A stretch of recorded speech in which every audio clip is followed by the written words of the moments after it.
Hello, everybody, and welcome to episode number... Oh, it's almost like the devil's number 66. Maybe we have to make this session of 6 hours now. Oh, I'm kidding. That'd be crazy. I'd be down. I'm down. We need this. Yes, exactly when Greg isn't there. No, that would feel a little bit unfair towards him. He probably, I can't talk, probably will be gone for the unforeseeable future. We don't know how long, because if anyone is in the US of A, and, oh no, in Canada, Yes. and read a bit about the weather, a bit of flooding has been going on there, and unfortunately, truly unfortunately, Greg was caught by that, and his basement where he usually plays D&D has been flooded, and he's been putting in the effort to kind of refurnish his place again. So we give out positive energies and good luck and all the things Greg needs to get shit back, so he can rejoin us as soon as possible. And realizing, holy shit, the music is so damn loud. Why is it so loud? I can barely hear myself. That's a little bit better. Yeah, and because, you know, building stuff. Oh, like and subscribe. And thanks for watching. Yes, Skits, taking up the handle that used to be Greg's. Truly inspiring. You know what? You get an inspiration for that. Yay! I believe I already have one. I do have one, so I will send it right up to Felicia. You get it. Okay, yeah, Felicia, you can have it. I thought you were going to give it to Greg because he needs inspiration in real life, but... Well, he does need it. Thankfully, he is safe. He is okay physically. Everything's good for him. Yeah. So it's just material, thankfully. Yes. Thankfully, only material damage. I wonder how his Yes. cat is doing. That must have been terrifying for the cat. Ooh, yeah. Oh my gosh. I didn't Yes. Hopefully the cat didn't get trapped down there. Yeah. But Yes. yeah. Hoping all the best for him. And maybe he's watching this. And so, Greg, love you, guy. Love you, bud. And hopefully your room looks even doper after you finish furnishing it. But now to some real shit. Our shit. The D&D campaign that you people actually have came here to watch. Question of the day. Oh, jeez. I hope I got my first. I'm never prepared for these. Yeah, me neither, actually. That's also a fun fact. Oh, shoot. Which, like, there are some intriguing questions I could ask because of the obvious events that transpired last time, but the viewers wouldn't have the context for that. I don't know what's going on. Exactly. So, actually, where do you think is happening with Israel right now? Because the other people actually also don't know. Kicking it off, where's... Let's go. Yeah. Let's have time to think. That's gone. I've been thinking about this pretty much all week. Going by the information we got, so those orcs captured her, I think, and are holding her at whatever compound they have. Because I think that was a handoff situation. We don't know why, but I think that's where she is. She's in an orc compound that we're gonna have to assail, and there's gonna be blood and death. It's gonna be bad. There's gonna be a lot. And the highest from gonna come at the same time. Pure chaos. What? And I'm not lying. Okay, Skits. What do you think happened to you? I'm Matt. I Yeah. play Pure. Oh, yeah. Hi, I'm Skit. I'm playing Isara Leafina, and apparently I have no freaking idea what's going on with me. Before Matt chimed in, I was gonna say I think my either like my professor or oh my gosh, what's her name? Oh my gosh, what's her name? I forgot her name again. Vashina? Yes, Vashina. Either like my professor or Vashina called out on me and wanted to meet me. So that was my first answer. But now that Matt spoke, I think I might be dead. Oh. Start. One way to start the session, and you're dead. Yeah. I mean, does happen. It does happen. Okay, interesting. Yeah. I should have actually have you go first. Had you go first, kid. That would Yeah. have made way more sense. Anyways, Felicia. But I mean, it's funnier. It's funnier that I did not go first because you got my genuine reaction. Yeah, that's true. All right, well, I guess that goes to me then. I'm Felicia, playing Jade Nightlock. I'm kind of right there with Matt, and I do think like the orcs have her hold up. There's probably like way more than we expect to be there. Jade's also a little anxious about this guardian thing that was attacking us and with how powerful it is. So she's wondering like how many of those are going to be there and what kind of possible magical traps might we encounter, knowing who started this whole thing. I don't know her, but or him, but from what Fiera has told Jade, I'm a little, I don't know. Interesting. Yes. Concerns, for sure. Deep concerns, it seems like. Well, only one way to find out what's actually happening or going on with Isowell and where the hell she currently is. Maybe she's in a nice fairyland enjoying hot cocoa with Dilly-dallying in the fields. pixies. Yeah. Never know. You never quite know in D&D, do you? So, to start knowing, we're gonna start a session. Of course, the usual way.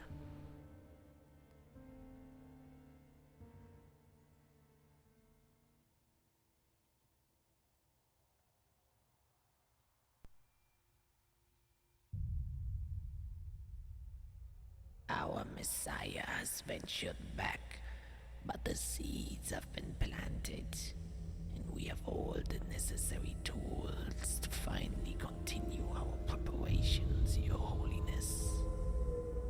So he has disappeared. How unfortunate. His contribution to our faith was quite useful. Then we shall proceed with our next step. The words of the Dead Sea Scrolls will us to embrace the chaos and the pools of blood that will be spilled as a result of it. Our next goal is hidden, but we shall find it. Old blood will lead us to war, and this time we shall not fail to collect the blood again. For now we possess the dagger and the chalice, and surely this war will suffice to satisfy it. Oh, prayer to the red moon. May your scarlet light bless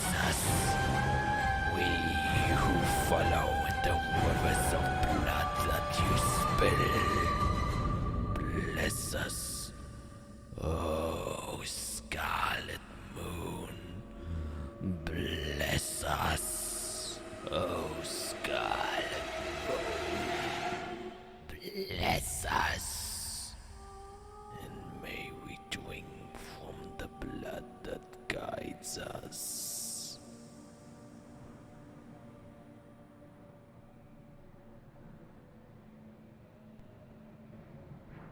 So, a quick recap. After you guys went out of the city to do some of the local tasks of a quest board that were put up inside of Delos Solis to kind of help the city with their needs, you took on one of the tasks to kill a demon, which you did successfully, though while doing that you encountered another demon, one that is quite familiar with most of you. Only Jade is the one who has not encountered this being before. And with a big fight, you kind of managed to hide from it for the most part with the help of Irik's rope trick spell, and in the meantime called for help, where you called the Scout Vanguard unit of Delos Solis and also informed Iceral, who left behind, to have a conversation with her dad that you were in need of some support. And while Iceral, you were having a conversation with your dad, who just informed you about kind of the stuff in his own personal life, that he's now going in hiding and actually moving to Collis to be away from Kronberg, since there have been numerous assassination attempts within Corvalli, and staying there definitely was no longer safe, and that there's some weird political stuff going on with Kronberg and the kind of Blood Legion, but also Collis seems to be involved somehow, and your dad is trying to find out what their part in this larger scheme and picture actually is. But after you received call from Fiera, you went to the scouts and met up with Jarvan, a local archdruid who kind of oversees Delos Solis, with the help of his teleportation spell. It's not Tree Stride, it's the other one, the bigger one, that allowed you to kind of instantly gain access to close proximity of where your friends were, and together you managed to fight off the demon and successfully kill it, ending the infamous huntsman, as the scouts have called it, since it was responsible for a lot of party deaths. Quite literally. And as you were kind of taking in and investigating the surroundings and making sure that all the corpses that were left behind got burnt, and looking for any other hints, as well, you were kind of, also responsible for burning some of the corpses that was there, since, you can light fire. There would have been a moment, and we will now kind of follow what happened to you, Isorel, where you would see a flash of pink light before your light completely goes black.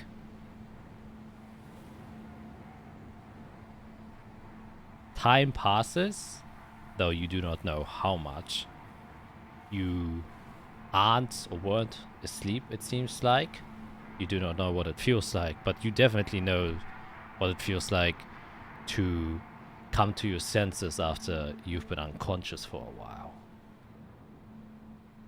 You definitely feel it has been through some magical means. You definitely know it was some powerful magic that affected you, which is why you couldn't resist. Still feel this lingering sensation of your own magical aura that is still recovering from the effects taken in by a much powerful spell that has kind of limited your body's capacities. And as you become aware of your surroundings, there are a few points of pain, especially around your wrist and your feet, and you immediately notice that there's a lot of tension around those areas, and you're in an extremely uncomfortable position, which is to say you're standing, but not really. You are upright. Yes, you're upright, as you can feel the wind brushing through your face. As you try to breathe in, it's extremely difficult to breathe in, as a piece of cloth has been wrapped around your mouth, and all you can do is like a little bit of mumbling. And as you open your eyes, you can see and now definitely notice, as your consciousness is fully aware of its surroundings, that you're tied to what seems to be a pole. And you are on a little bit of stone that is surrounded by water. And you're standing or are kind of elevated on this pole in the middle of a lake. Can't really look behind you, since you are tied to this pole and your bodily motions are a bit limited. And as you move a bit, you can also hear a bit of jingling, that your feet have been chained to the ground, though your hands are just tied with rope to the pole. And as you're kind of taking in your surroundings, you hear a bit of grunting behind you. Kaskel all uskunda ukalax. Ukalax ekalaskui. Well, good morning, lass. Seems like you have awoken from your deep slumber. Well, guess your kind doesn't really sleep.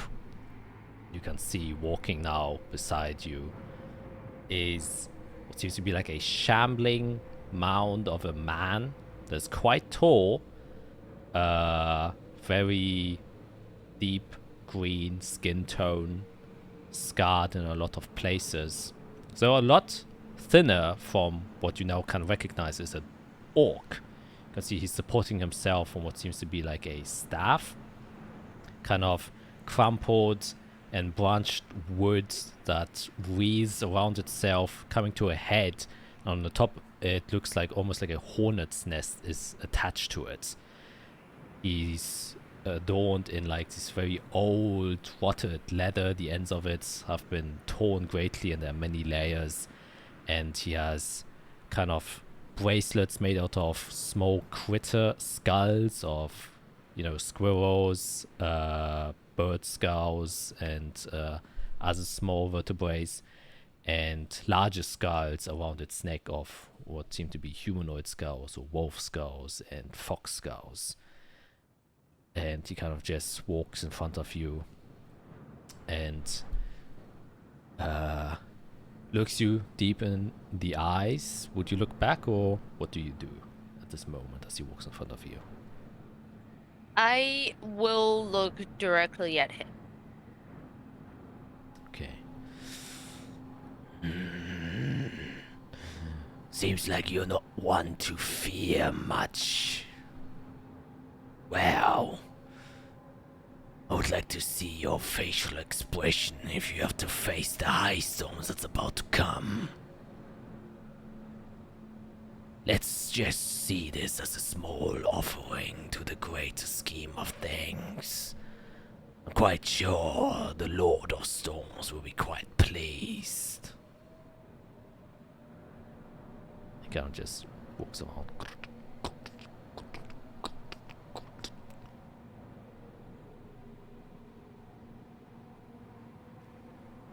Kind of just taps you a bit with his staff, and as he does so, you can see that like small insects start crawling out of the hornet's nest that's at the end of its staff and start crawling up your body a little bit. It's kind of a little bit icky, as you can feel these tiny legs crawling up your leg and into your clothings. I wonder if your friends will come in time. Or maybe they're taken in by some of my other men. Either way, you will have a nice sight to behold. Only a few can say that they died from a high storm.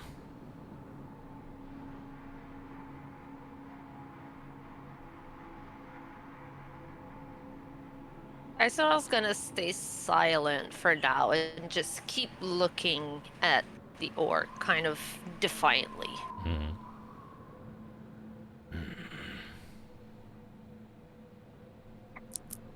Very well.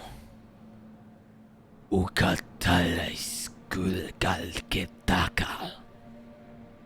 And he seems to be talking with someone behind you and also responds. Kulal ukundul uskal. And he says, then back to you. If you try anything fancy, you'll have 10 more arrows inside of your body. So best to behave. And he kind of leaves your side of view. Anything you'd like to do? For now, I would like to kind of assess where I am. Mhm. And just kind of have a visual Mhm. and see if there are a lot of people looking at me or not, or like kind of assess a little bit of assess the danger I'm in immediately. Okay, yeah, you can make a perception check. Yep. 25, yes. Kind of make your head a little bit looser. I'm confused that your neck has been extremely stiff because it was, hanging down the entire time, so you feel a bit of strain there. As you look around, first thing you notice is it's kind of the sun is setting and it's starting to disappear what seems to be rocky terrain. You are sort of inside of a I wouldn't say crater. Crater always suggests like something fell down there, but it's like a natural valley that has occurred, and you are kind of in the depths of this valley, and you can see that there's a lake beneath you, as stated, that probably has been filled with rainwater, specifically high storm water, over the many years that it has been here. You're on a kind of a stone that is from the natural rock formations that has formed in this mountainous terrain where you're kind of stood up. But as you kind of look behind you, you can see a other orcish individual with a bit more armor and like a long spear. But he also has a shield with a symbol of a circle and an upside down fire kind of on it. And there's like a little bit of mantless that reaches inside of the middle of the lake, which is probably how they kind of brought you here. So there is land connected to your small stone. There's just a little gap between this kind of connection that goes inside to the middle of the lake and where your stone is. And the other thing you notice are the sounds around you, and also some firelight as you look to your right side. As I said, it's like you sit in this crater where the rest of the cliffs kind of go up. There seems to be some broken stone wall, almost looks like a ruin, and you manage to see multiple orcish figures kind of walking around there. There also seems to be like a firelight, a campfire of some sort, and you can see their silhouettes walking past them. Around 3 that are behind the wall. Now, immediately left next to it, there's like an outcropping that is a little bit flatter and more exposed, where there are 2 orcs who are currently picking up some stones and putting it on this ruined wall, kind of like almost like a small fortification that is being built there. But you also hear some more commotions and talking from immediately right next to you, and as you look to your very right, you can see there's also some crumbled stone where there are now multiple orcs. You can make up about like 5 figures, one of them who seems to be a lot taller than the others, with 2 swords by his side, kind of commanding the other orcs to lift the stones and put them in specific places. And you can also see several tents that have been set up here. And with a 25, you can also hear very faint noises of other orcs that are immediately behind you, but you can't see because you're tied to this pole, that are talking around. So you're definitely surrounded by a lot of individuals, for sure.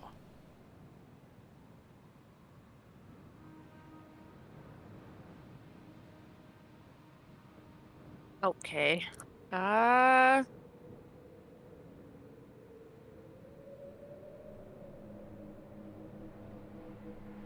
For now, I'm just gonna keep observing what's going on and kind of try and assess a little bit what's happening.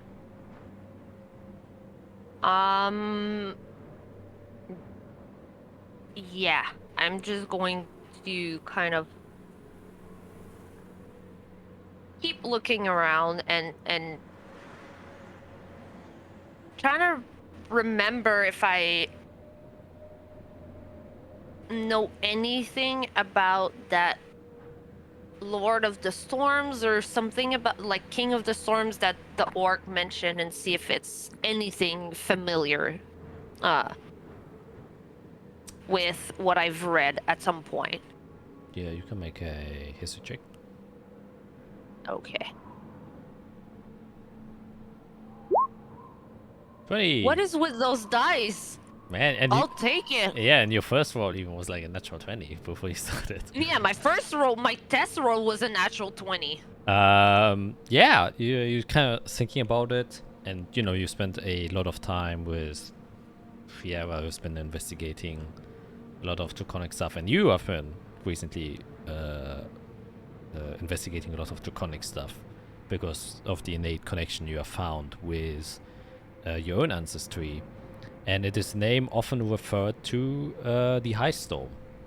And more specifically, in the olden days, when the dragons still ruled, the Storm Dominator would be referred to as the King of Storms.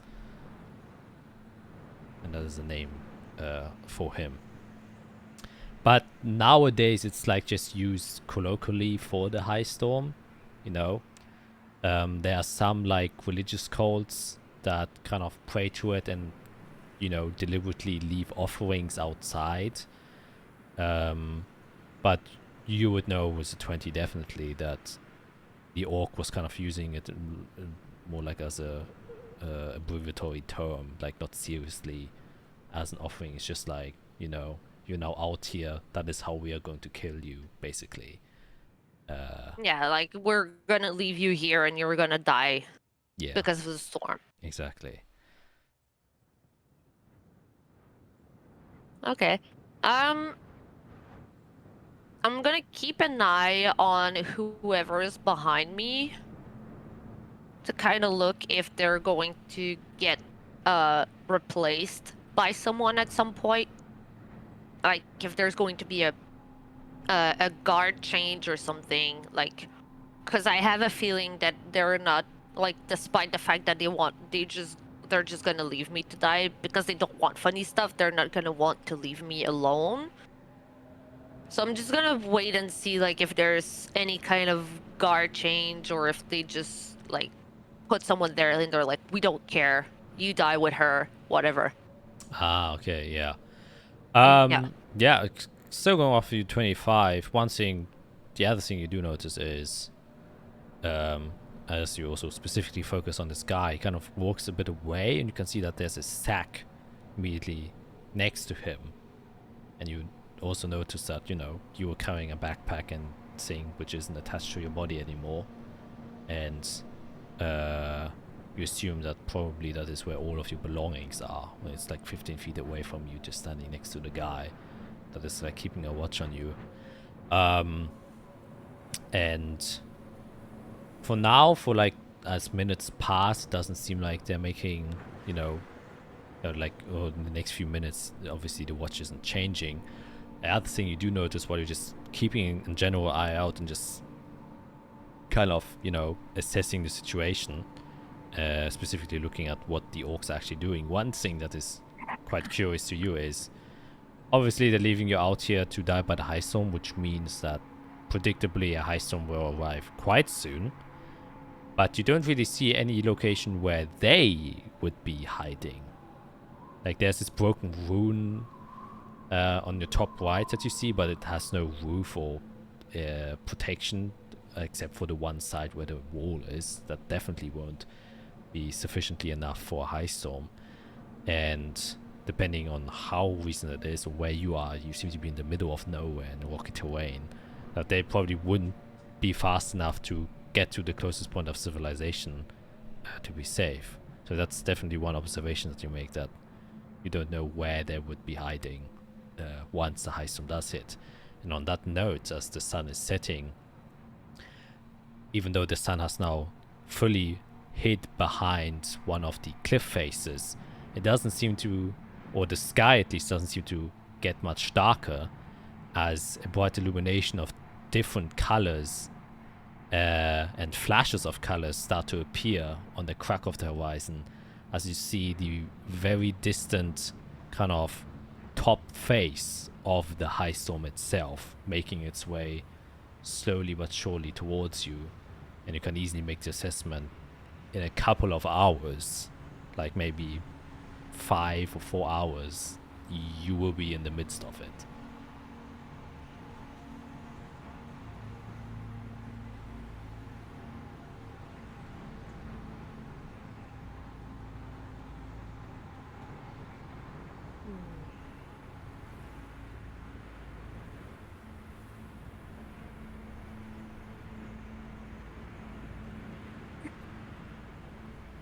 Oh man, what do I do?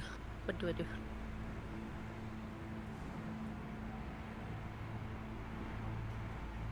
I have a very stupid plan in my head, but I don't know if it's a good idea. Oh shit.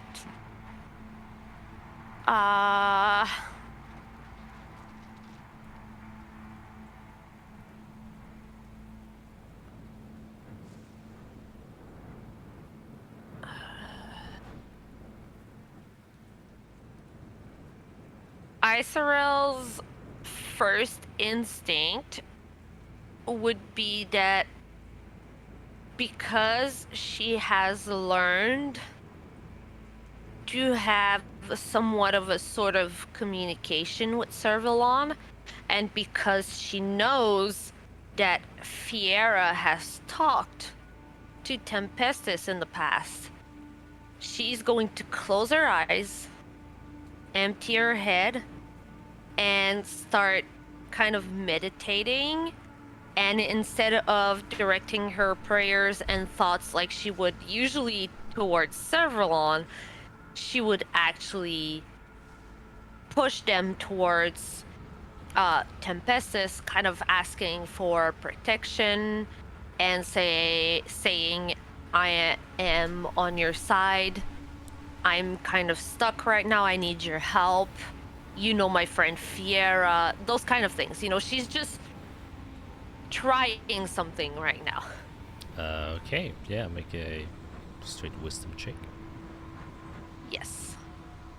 I was about to do dexterity. It's not the right thing.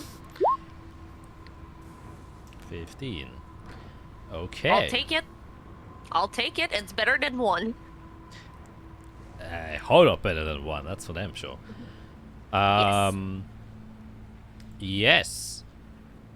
And we'll see what happens with you later, as we now turn to the other group. So, you guys just... Oh. Interesting. I did a stupid, I'm very sorry. I hung up instead of muting myself. And session is over. good. And session over. Okay, that's... It's 100% error user. I hung up instead of muting myself. It happens to the best of us. We all know that. Okay. So, you guys have just defeated the assailants and kind of went through the stuff where you found a letter. So what do you guys do now?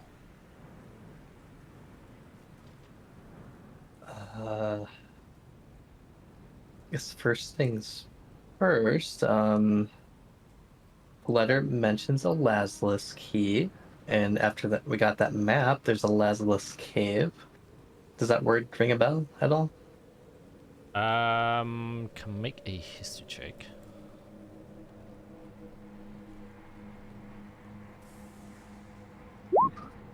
Okay. 14. Nope. No recollection whatsoever. Okay. Yeah. Doesn't Okay. seem Yeah, let's talk when well, seems like they're holding her captive for us to go rescue. And Kendith isn't there. So I'll put the note in my bag. can see that Sarah kind of looks a bit concerned. He says, well, we luckily made it in time to the edge of the cliffs, but judging by, well, what time we still have, it's gonna be a pretty close call. Have you met these orcs before? Do you know where their camp is? No, haven't seen orcs around these areas ever, since at least I've came Ever. here. Odd. Oh, actually, and she goes towards one of them and kneels down. Do an well, actually, no, history. Much more sense.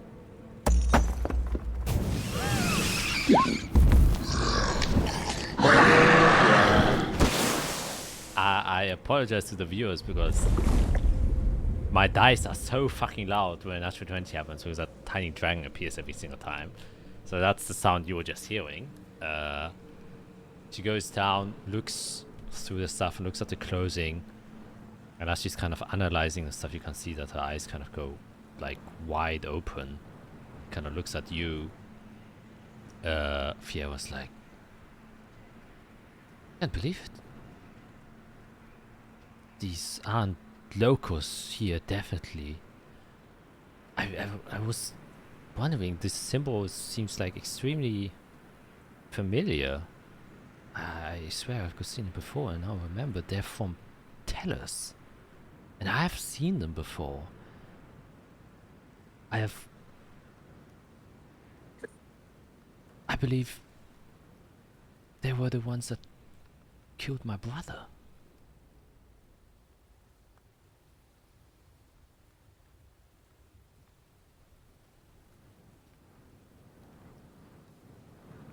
Wow. So you're saying you're from Tellus? I used to be.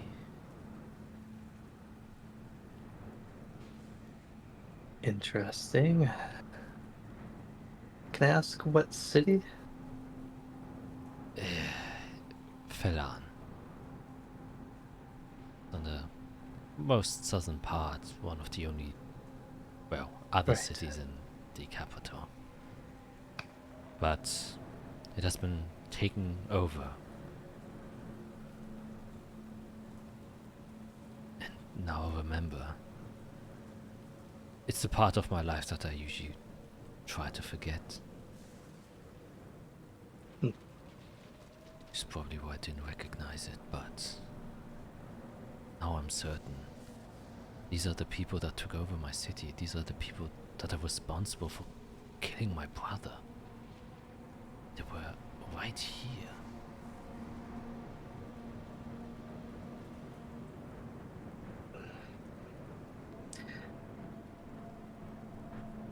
Interesting. I guess I look at. I try to look at Eirik. Is he around listening to this? Yes. And, you know, Okay. he is a bit, well, still very much shell-shocked of what happened.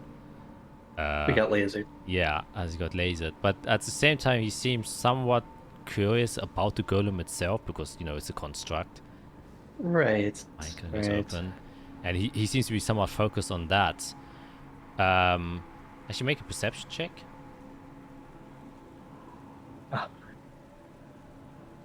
I need to learn this skill. Yeah. Nine. 9. And after you like look at him for a while and then you turn around, you suddenly hear him screaming. Like typical Iric fashion, that he is like has a certain panic. Something like startled him. As you kind of look back to him, he kind of like jerks away from the golem. And then suddenly, all of a sudden, he starts like, once again, which reminds you of when he was in hell and started talking gibberish. It's like seemingly trying to fight off something that is in front of him. Iric, what's happening? He doesn't seem to be acknowledging your presence and is still kind of like squirming around and calling just like names and stuff like that. Seeming like names you now vaguely recognize, which he mentioned were like his parents. As if he's like in some sort of nightmare. It really seems like he's in some sort of nightmare right now. That happened to be more near the river. Jade, get him away from the golem. Take him away. Just far from the golem. Yeah, so I was gonna say that I'm gonna go, once I see what's going on with him, I was gonna like pick him up and move him a little bit away from everybody. Yeah. Hopefully he goes back to normal. Yeah, so you pick him up and he still seems to be like struggling very heavily. As soon as you touch him, he like tries to run away from you actually. But you're a bit stronger than him, so you kind of grip him, but he seems to be like literally terrified to the point where as he tries to claw your arms as you're kind of holding him. Whoa. And then in a very sudden moment, he like kind of paralyzes with an expression of extreme fear as he looks you directly into your eyes. And you just hear him say, "I don't want to die." And he goes completely limp. But his eyes are still open. Either way, I'm gonna like take him away. And I don't know if Fiera heard him say he doesn't want to die. Jade would purposely not tell Fiera that Iric said that because I wouldn't want to worry her. I'm probably looking at the golem. And I'm just kind of mumbling to myself, "Damn it, Izrael, we need you in your medicine stuff." But I'm gonna try to use medicine to see if I could figure out what actually is going on with him. Yep, can make medicine check. And fear if you I'm gonna inspect. give myself guidance. Yeah, I'll look at the golem, make sure it's disabled, all that kind of stuff. Make an investigation check. Investigation. Oh, jeez. I'll chronal shift that and just make sure I don't go crazy. That sounds fair. Yeah, definitely does. 17. I'll take it. Go over to the golem, look it over. You have already investigated it at the beginning as you were kind of looking at the arcane runes and stuff like that. There doesn't seem to be more here other than the kind of enchantment that has, activated the golem to begin with. And you don't see any immediate evidence that whatever happened to Arik would have been caused by the remnants of this golem. And you don't find anything specifically new, though a thing you do notice is, and that has nothing to do with the investigation, but the winds are starting to blow a lot heavier. You know that you're coming to the end of your second day, and Yeah. the sun is starting to set. You can hear the very distant noise of thunder, though you do not see the clouds yet. But you can also see that, like, Sarah looks very concerned, but her mind was also kind of troubled of what she just discovered as she kind of Alright. walks away a bit. So, can I figure out how this was powered? Was it just by the glyphs on it? Like enchantments made it move and shoot lasers? And... Can I make an Arcana check? And while you do that, Jade, with a 7, you got no real idea what has happened to Eirik. He doesn't seem to have any physical deformities from a first glance, like he has no open wounds and stuff like that. But just by looking him over, one thing you realize is that, yeah, he doesn't seem to have any evidently open... Well, let's just say, like, from the outside, you don't see anything that's wrong with him, other than the wound he has suffered from the battle.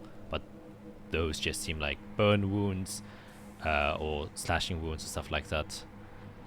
So you are like kind of stumped of, you know, something must have happened inside of his mind. Maybe it was a spell that affected its head. That's like the only explanation you can come up with right now. And Fiera was a 21. Yeah, there are spells, conjuration spells and stuff like that, or enchantment spells specifically that can animate inanimate objects and make them Okay. do certain simple tasks, and it seems like a similar spell like that, though the kind of arcane core, if you so will, was definitely a more enhanced version of a spell that is way beyond that of just, you know, making inanimate objects move. So this seems like a very how should we call it, like a specific evocation enchantment has been placed on the chest, which allowed this golem to be able to fire this laser. Okay, so I'm not sure. So there's no like power source. It was powered by the spell cast on it. Exactly. Or the spells cast on it. Yes, Okay. exactly. Though actually it was a 21, you would know. And the thing you find curious is as Jade struck the rune that was glowing, that was responsible for the laser, it exploded, which means there might have been something powering that rune, but probably destroyed when the kind of rune that was holding it together or channeling the power for the golem to use, as soon as that fractured, it destabilized and then exploded inside of the golem itself. Okay. Yeah. That's fine. We found a weakness if we find more. And yeah, I mean, I can conclude Kenneth probably made the golem and then made it shoot lasers and then give it to the orcs to command somehow. That makes sense. Okay. Okay. Jade, Sarah, we need to plan. We need to get here before the high storm, but it's late and we're probably all a little bit tired and Eirik needs rest, I assume. But when he was like this in hell, long story, he got better with time and distance. Oh, why? So can we afford to rest or do we have to move forward? Well, we need to be safe. The high storm's coming in. I mean, I Right. can try to carry Eirik. I can... Do I have enough spells for my friend? Let's see. For Gasulu. Oh, isn't Gus is still up? He was. Oh yeah, He he did- wasn't he- destroyed. Oh, yeah. Yeah, he's still there. He's actually Yeah, still you up. yeah. Get kids to learn about my new mount. All right, so I just let out a whistle, Yep. and Gastulu just comes running. Yeah. Clopping with his double And I put Eirik up on the saddle, and I like strap him in like with the leg straps and stuff, and then Oh. he's supported with the humps with his back, and so I kind of take some rope and I like tie Eirik like in it so that he's not just gonna like fall off if Gastulu has to bolt again. Okay. Okay. Yes, you kind of strap him there. We're gonna take a quick break because I have to pee really bad. I'm sorry. So we're back in a very quick minute. Sorry. Hey, we're back. Pee will leave, though I feel like in like an hour or 2 I will have to pee again. Just that's how it usually goes. So we'll see. It's double break time, I guess.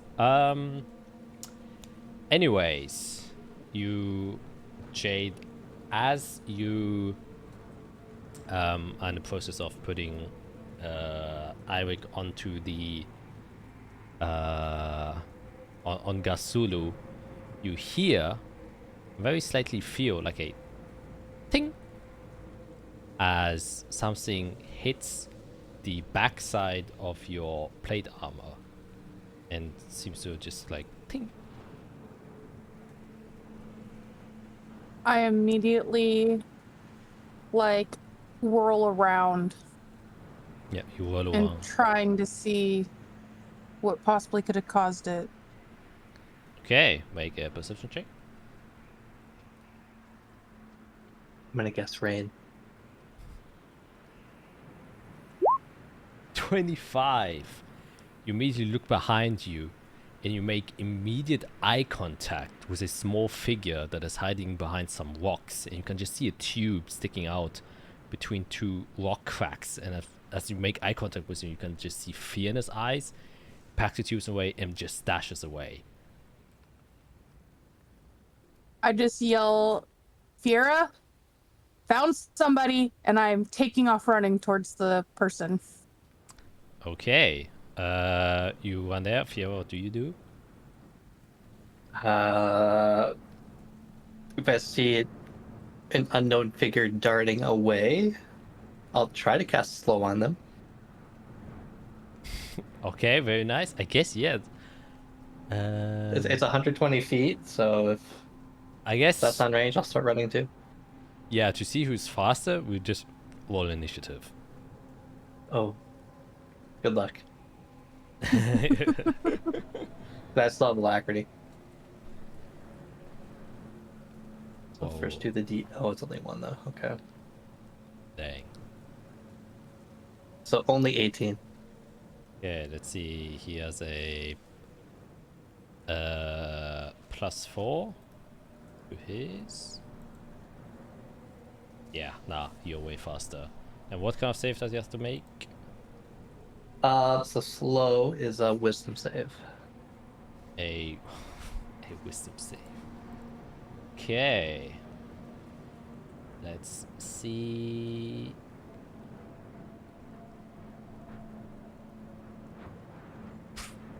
Almost would have done it. That's a Them. 5. So you cast it, though I don't think you see him. You just threw it in the general vicinity, but Yeah, it's an entire square that I can slow things inside. So I just hit that area and avoid Jade. yeah. And Jade, you can see that the figure was trying to dash over one of the corners, but in its slow state, he's like kind of looking confused, and you can now see this small goblinoid figure, long pointy ears and a long nose, and just kind of shrouded in a dark leather cloak. Not much to see. Seems to have a similar coloration as the surrounding terrain here, but now captured in the slow spell. What do you do? I'm going to approach with my hands kind of up like this, like no harm. And I'm going to speak very calmly. I don't want to hurt you. I just want, hopefully, answers that you might know where my friend is. Okay. I guess make a persuasion check.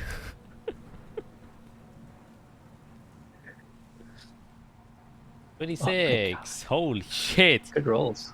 You see, I did not take intimidation, okay? I took persuasion.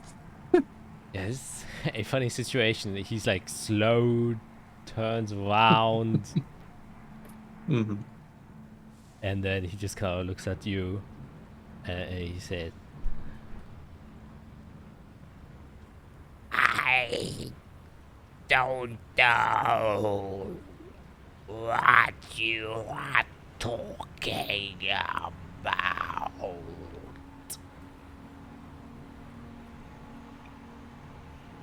We're running out how's- of time with the storm.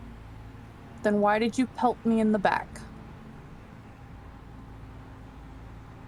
That was an accident.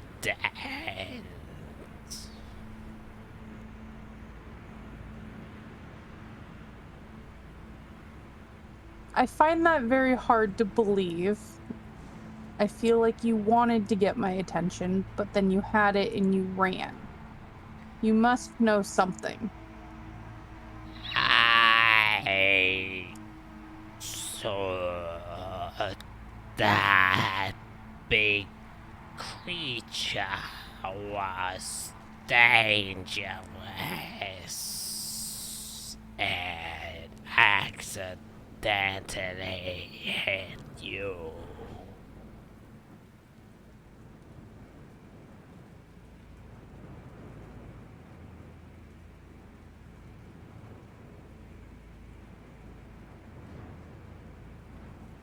Do you know where nearby caves are that we could wait out the storm? I don't know anything. I find that hard to believe. You were obviously running somewhere and you know that the storm is upon us. Where were you going? I was just going to find a rock to hide underneath. What is happening right now?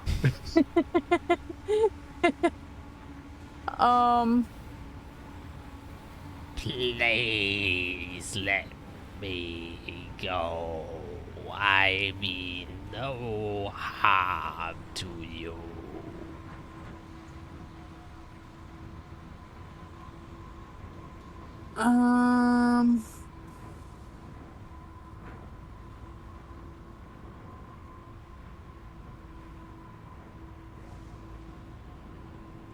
Let's see. You can see Sarah like look to you, Fiora, and is like, what is going on?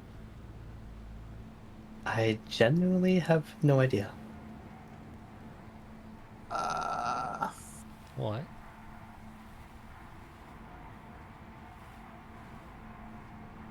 I don't know if this works, but I'm gonna try.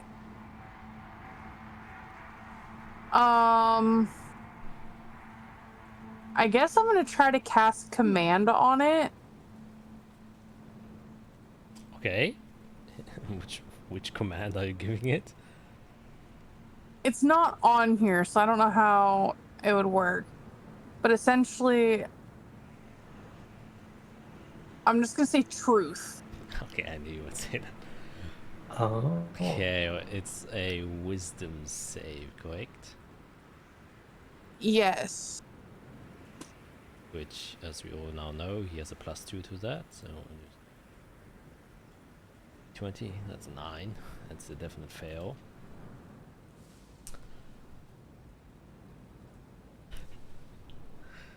Okay, so in 6 seconds. Jade's just not buying anything he's saying right now. Jay, do you want me to keep this up?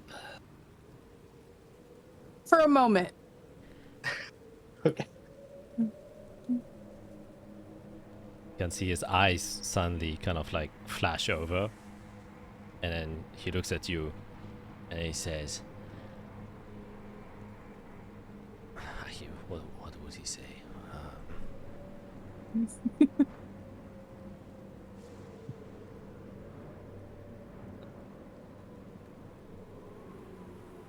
Yeah, now I just have to find the right word. Gotta love when you make the DM think. Mm-hmm. Yeah, right now it's just a problem of my vocabulary. It's just shit. I don't know what the word is to describe his action. Oh yeah.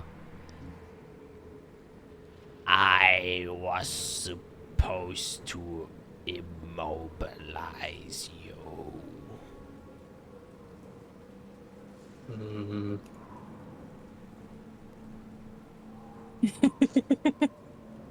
With that, and knowing that he is still slowed, I'm going to take rope and oh wait, I have I'm gonna take my manacles Oh. and I'm going to put them on him. And see, after he said what he just said, he just looks defeated. He's like,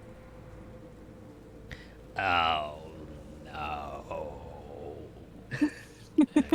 And I would say a minute has definitely passed as he regains his speed. He's like, no, that is not what I meant. Too late. You already said the truth as I'm trying to put the manacles on him. He's like, ah, right. So once I get the manacles on, I'm gonna go back with him towards Sphera, and then I share. He was sent here to mobilize us. Ah, wonderful. Which means you can tell us where you got your orders from. Kind of Or looks better yet, just show us, because we're kind of in a hurry. make a persuasion check.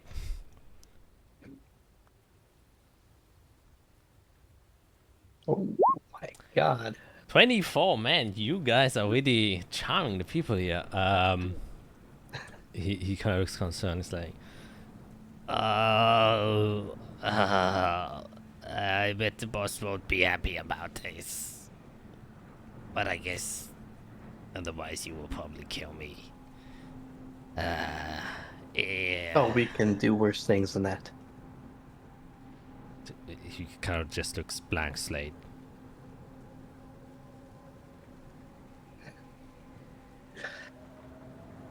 Anyways, quick look around, everyone. I'm hurt after getting lasered twice. How are you, Jade? I'm hurt, Like but health, spells. Should we take a quick short rest before we move on, at least? do we have time with that? With the storm? Like I've got no spells, so I mean that would give me my 3rd level spells back. And I'm about halfway of my health. I still have my lay on hands that I can use if I'm like 60 down. I think we need to take a short rest before we move on. Otherwise, we're just gonna, when we get there, it's gonna be rough if we have to fight.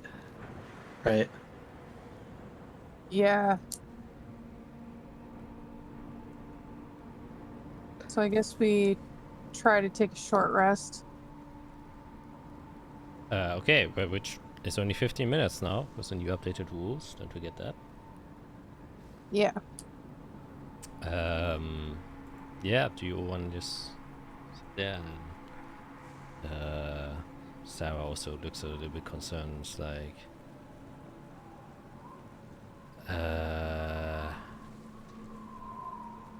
well, I mean, once the storm comes, you can still get shelter, right? yeah. If we make it in time, of course. But we'd have to find your friend in that time. That is priority number 1. And I'm quite concerned, especially our little friend here. If he's the only one around here. He has other little friends who are here to immobilize us.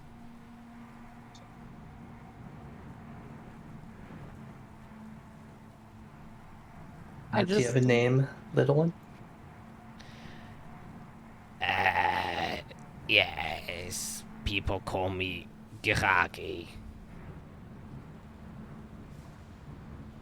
Karagi, do you have other friends hiding like you were? No, I'm the only small one. The other ones are very big. So not too many goblins among your tribe.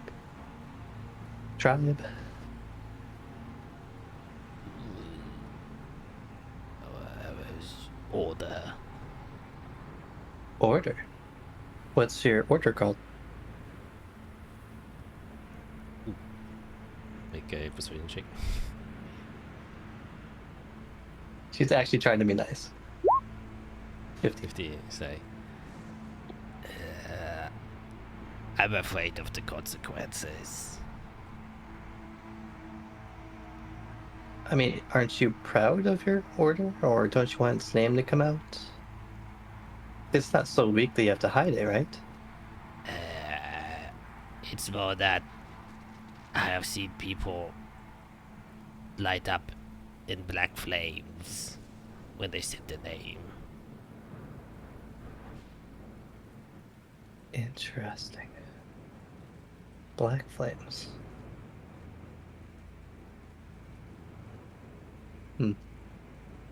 Well, very well. So we can rest easy. Because if your friends attack, then we may not be able to guarantee your own life. Yes. Though that might become a bit suspicious if I don't return.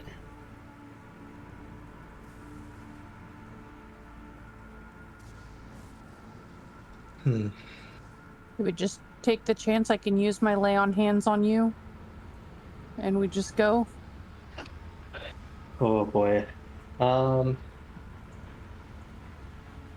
have most of my spells. I mean, I've got my weapon and then I have my cantrips. Yeah, no, I'd feel better with your third levels though. Sarah, how are you doing? You didn't really get hurt, right? You have a lot of magic left? Yes, luckily spared quite a bit there. The Storm Sphere's obviously gone, but still got some things left in my arsenal, that's for sure. Okay. I mean, I guess if the worst comes to worst, I can make us all fly, so... I guess it might be smart to inquire, how far away are your people? I can make it back in half an hour usually. Oh, that's close. Okay, it's late, it's dark. I don't know if I can estimate when the storm... I'm gonna try to estimate at the rate the storm is approaching in half an hour, where is it gonna be, kind of thing. Yeah, you can make a nature check.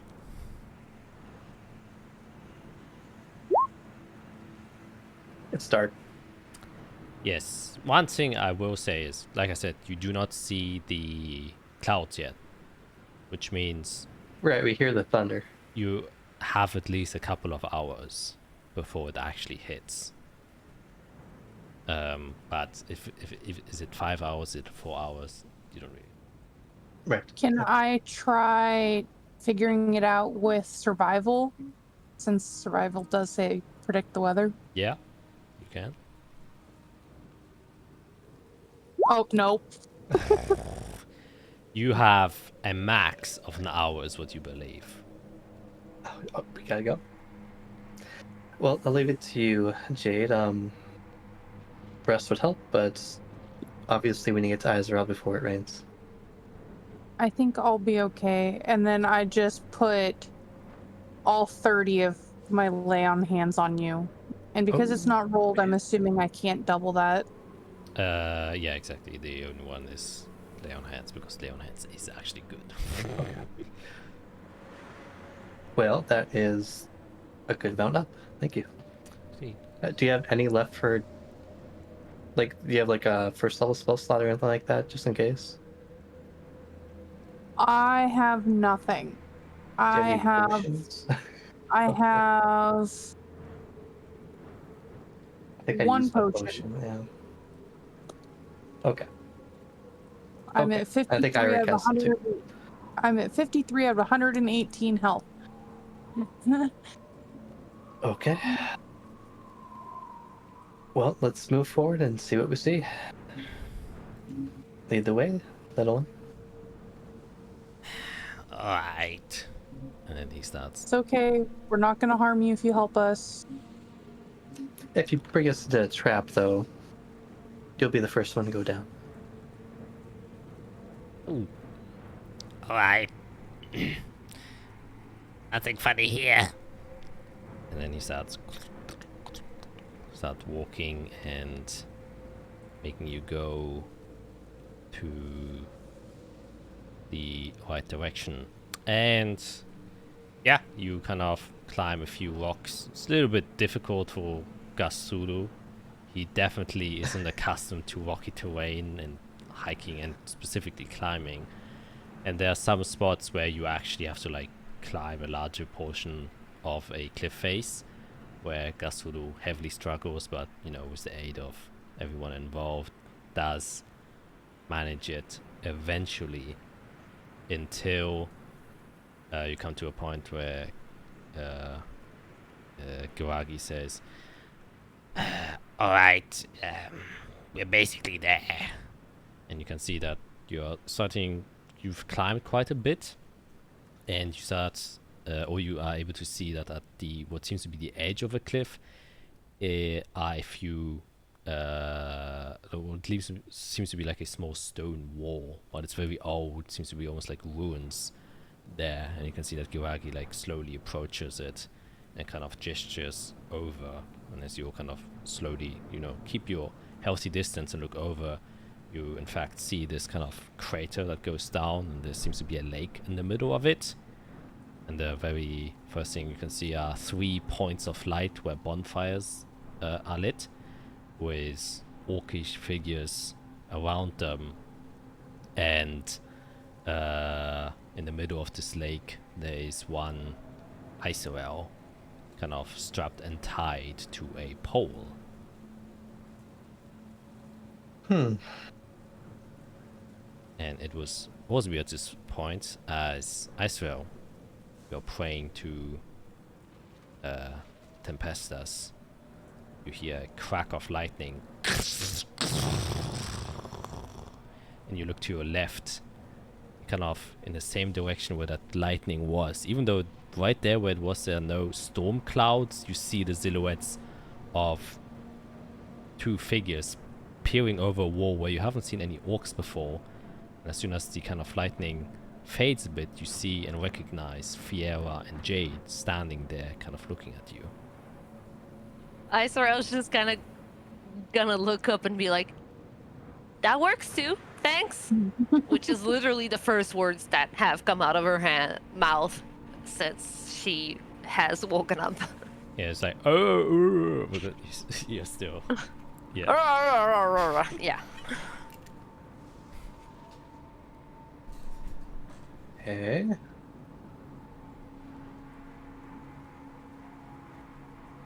Okay. And I'm just gonna, with the gag in my mouth, I'm just gonna be yelling like, "Guys, over here!" You see Icefield like She's moving, choking. She's choking. and then you see like an orcish figure behind her just knock her with the head. Like, hits your head, the back of your head. It's like, Be quiet, alright? sits back down.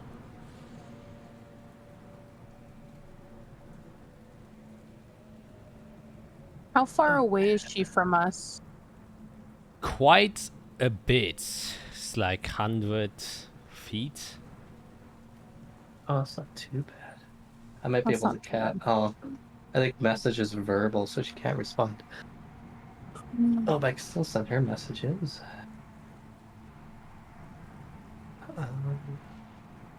Okay. Jade, you have dark vision, right? Do you want to do a Yes. quick head count of orcs in the area that you see? Yeah, so I'll look around and try to see how many I can make out. Yeah, you make a perception check. A 15. Guidance. Okay. 18, much better.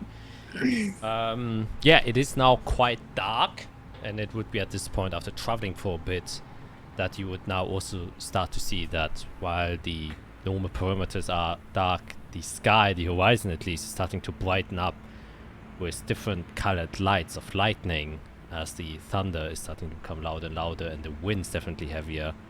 And it would also be at this same point where rain starts to fall down, and that you're getting wet, and the temperatures are getting a lot colder than before. You can see there's like smoke campfires, and those are the first spots where you're trying to look. And you can get like a head count. There's one person immediately next to Isorel.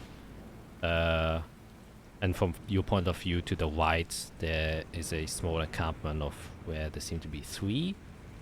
Behind Isorel, there are like around probably like 5 or 6. And then on the left side, at the other end of the lake itself, there seem to be around also maybe like 5 or 6.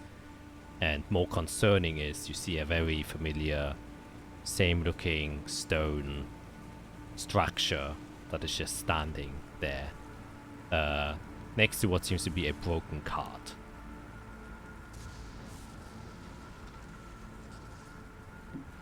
I relay all of this. And I look at our little like stowaway that we have that I've captured, and I just stuff a piece of cloth in his mouth so he can't scream. Okay.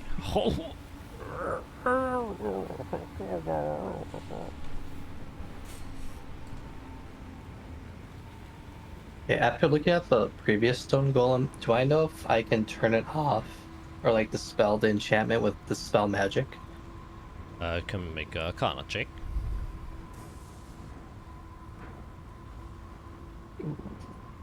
Jesus. Up and down 11. today. Ooh, you aren't quite sure. It's a very potent magic spell to animate something like a golem. So the one thing you do know, it has to be a very powerful dispelling, if any. And you're unsure if it would permanently dispel it or only temporarily dispel it, since it's a always active spell. Okay. Okay, who has the plan? Well, now I kind of wish we would have taken a break. I mean, we could take a rest right now and just wait, lick our wounds. If anything changes, then we can just go. They haven't seen us yet. Izrael has, but hopefully she doesn't give away our position and we can... Okay, I will try to cast message toward her. As it goes off, I just let her know we've come up with the perfect plan. Just keep quiet and we'll get you out there shortly.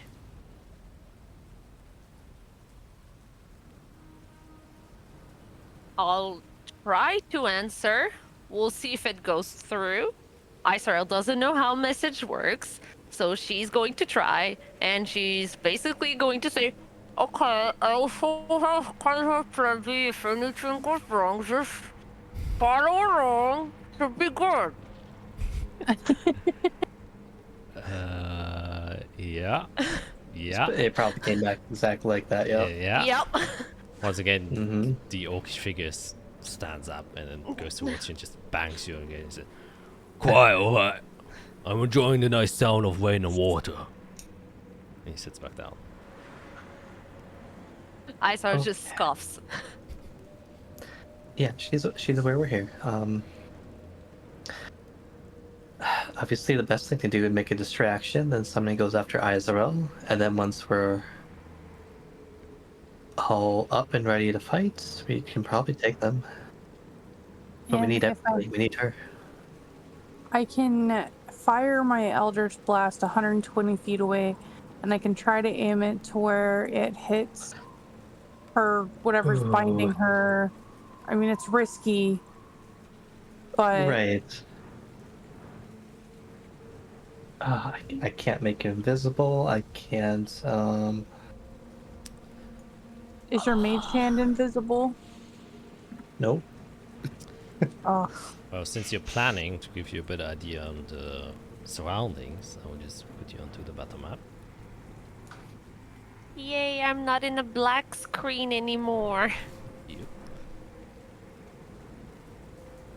Woo. Oh, I should have switched this actually, yeah. Oops, the camera positions are all off. Well, no, actually. Oh, that is the current. Well, let's start very basic. Let's try to take a little bit of time. We're all kind of hurt. Let's get our wounds just in decent shape so we can fight again and get wounded again. If anything happens in that time, Jade, you're the one who's going to go after Izrael, and me and Sarah will just make a ruckus. When we killed those goblins, did you by chance get any of their blood? You mean the orcs? Yeah. Wait, we No. have blood on us. Can we see if we can drain enough blood to charge Felcom? Oh, I don't think any of us are attuned to it. Oh, I thought you were attuned to it. Not at the moment, no. Oh, then never mind. Yeah, I still don't know what that enchantment does.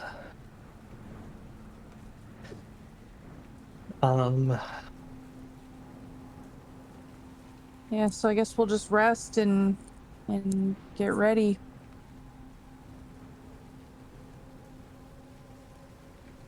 They're pretty grouped. Okay. Now let's take 15 minutes so we can figure out if they move.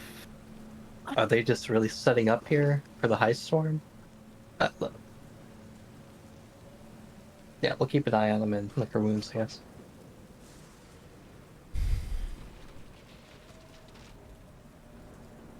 Alright, so short rest. Trying to be quiet, not to gain attention. Okay, then you can make a stealth check. I'd say with advantage because you're pretty far away. It's dark. It's stormy. Yeah. We need it. Alright, so that's normal for me, so that's useful. And I'm also gonna give myself guidance on this. It's a good idea. Oh. I think I could probably tie up a lot of them and just buy you time. Oh my god. Man, luckily. Oh my god. This is. Oh, she's just like her brother. That's sweet. Yeah.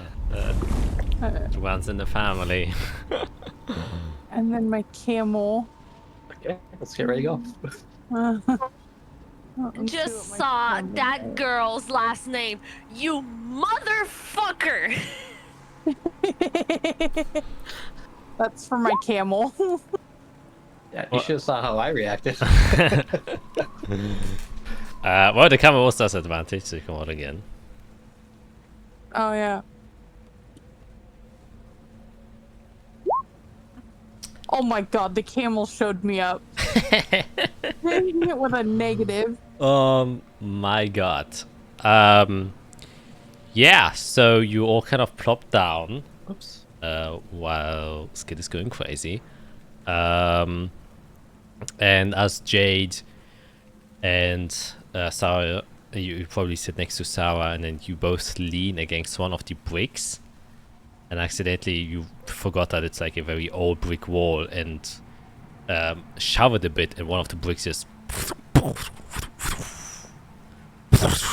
falls down, falls into the water. You can immediately hear like some commotion, specifically of the guy that is like keeping watch on Icewell. Looks over there in the direction where the rock fell to the water, and then kind of shouts down to the south to the orcs that are there. Okulaske kulga ekalas kugariu kakatal. You can see that the three of them start making their way over to try and inspect what that sound has been made. but it's not immediate.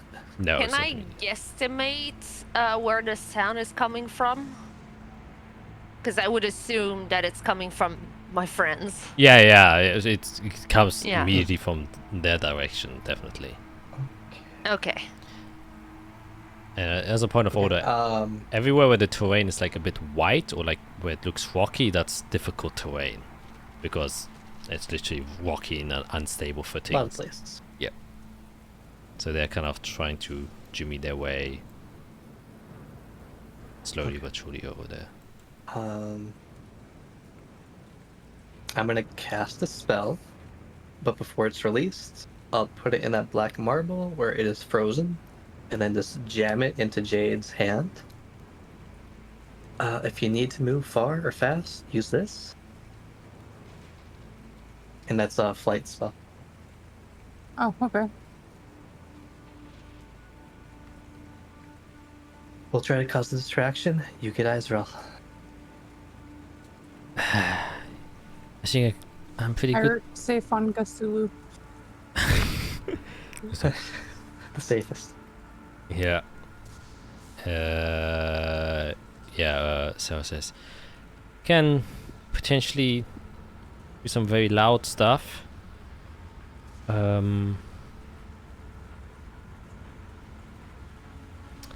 I could, like, for the time being, also.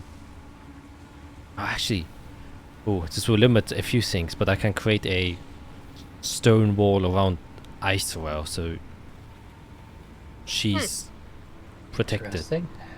and then leave. Very big question. Sorry. Yeah. It's coming to in play with the short rest, the new short rest rules. Yes. Could I have taken a short rest? You basically have everything back because you had a long rest since you were unconscious Awesome. and stuff. Sweet, wonderful. Just know that you can't cast spells if you don't have your arcane focus, which is currently not on your. Yeah, I don't have my arcane focus, that is for sure. But it is. Except for cantrips. Cantrips are also Yeah. a lot that you can cast. She could go bear form. Yeah, that's the thing. Is my wild shape okay, or do I need my No, focus? arcane, wild shape is an ability. You don't need your arcane focus for that. Okay, cool. My plan is out the window. Okay. Okay, and if the ever fight goes badly, we can always run. We just need to get here, out of those bindings, out of that spot. All right. I'm sorry. One last technical question. Would I have had the time to kind of go over in my mind which spells I would like to use, or do I keep the same ones that I've had? You would have, because you were unconscious for the most time, and you. I wouldn't have had the time to do Yeah, it. exactly. Okay, cool. Yeah. Perfect. So I'm gonna leave everything like it is and just reset it. Yep. Good. Yeah, the orcs are coming closer and closer. You can all make another stealth check as they are now approaching closer. Can't roll low twice, right? Oof. Well, you can. A double 3 from Sarah. And you told Gastulu to move Stealthiest away, I've ever been. right, Jade? Yes. Okay, so then here's My Eric. God. So put Eric and Gastulu out of the map since they are not here anymore. Okay, well, that is an average of, Not good. yeah, not good. That's below it. That's below a 10. As you can see them going closer, you can see that you are like a lot higher than them, which usually would hide you from their point of view, especially with the wall. But as they're kind of climbing up on the sides, you thought you were safe Jesus. behind there. That's one of the head just crops out, and Jade just being a bit too preoccupied and planning and thinking about how you're gonna save Isorel, don't notice them quick enough to kind of duck down, and you can just hear one of the orcs scream, Ocules ke el galvulas is kakaliakel. And you can immediately hear the other orcs starting to move and run around as they all brace and take their weapons to their hand. And you can already see that this orc is like shambling out a heavy crossbow as he's hanging to the side of this cliff, which now has officially initiated combat. So you can roll initiative. For some very, very bad stealth checks. Do I roll initiative as well? Oh yeah, of course. Okay. Also, I don't use an arcane focus because I use components. Yes, and even more so, you need your component back. Yeah, I need my components, but my wild shape is not ruled by components. Yeah, you still, like I said, even if you would have had an arcane focus, you can always use your wild shape. Okay. So I'm good. Yeah. Okay. I'm all over the place. I haven't played in like 3 weeks. I'm all messed up. Oh. Okay. That's all good. And you get to go before us. Yeah. Yes.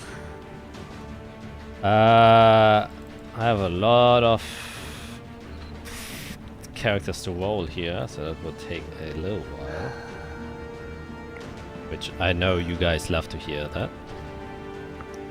I'm trying to think.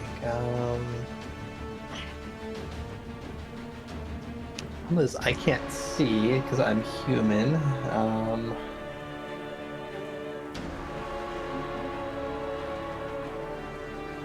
Okay, so starting off with 17. Oh my god. 12.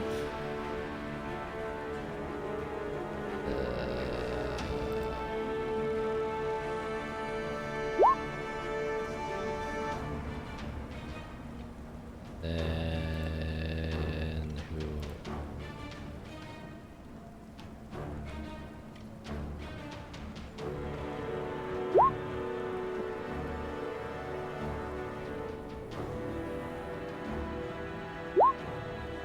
Oh, a natural one. Nice. So, funnily enough, the stone golem goes first. Holy shit. Oh, it has a -1. That's really funny. Yeah. So it will activate and move its way. Well, no, I have to still roll Sarah. Come on, Sarah. Can do it. Give a +0. You know, you live and you learn. So it is still the stone golem here. It will walk all the way over here. And I guess it will dash all the way to the edge of this cliff. I'm pretty sure you guys are too far away for it to aim. Way too far. Way too far. Ah! Too far? Well, now we know that's where it is. Right. As you can see, it's stomping there, and then you can see its eyes glowing. Jesus. Okay. Plans. I gotta get that light magic thing. We keep fighting at night. Ending its turn, because it uses action to dash. I swear it is your go. As you now, for the first time, see this golem. The reason why you didn't see it in the beginning is because it was way back on this cliff outcropping. You can just see it here, and its eyes starting to glow. And you can see also there's a big arcane rune on its chest that is also glowing up. After which its eyes glows up. Okay.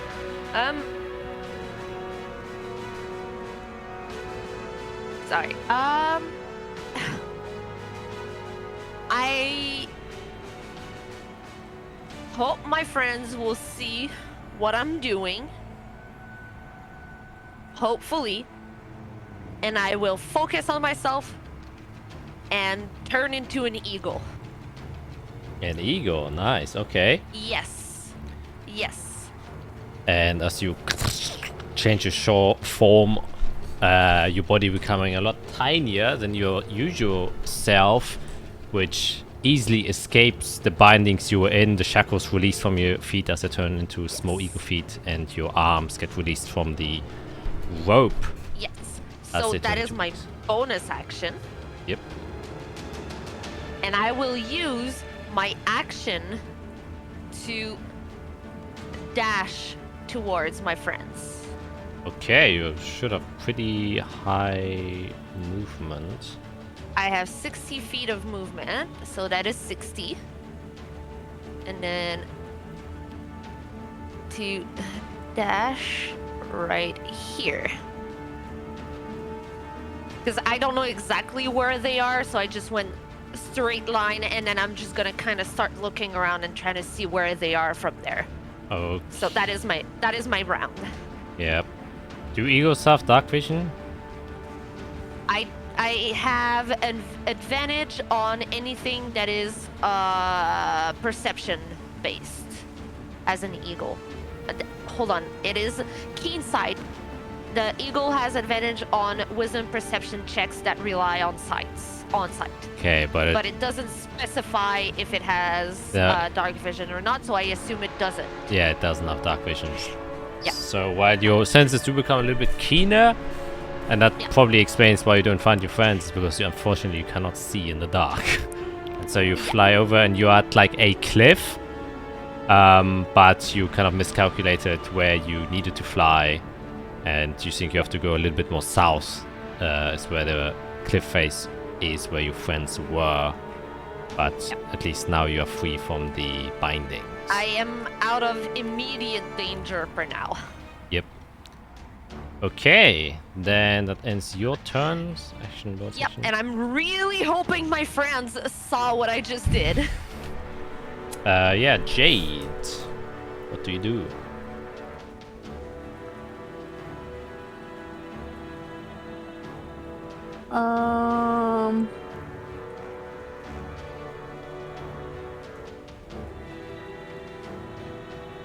So let's see. The blue guy. So this blue guy. I'm gonna fire each blast of each to these guys for Okay, my Eldritch Blast. so one for each. So I'll start with blue, green, and then red. Blue, green, and then red. Okay. 26 definitely hits.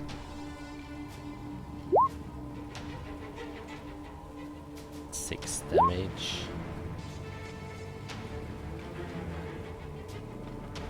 I'm assuming 24 hits Yeah, green. definitely.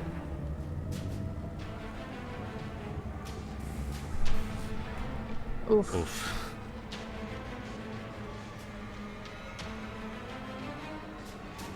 Dang, those high rolls. Yes, that one also hits. And then due to Lance of Lethargy, each of their speeds is reduced by 10 Okay.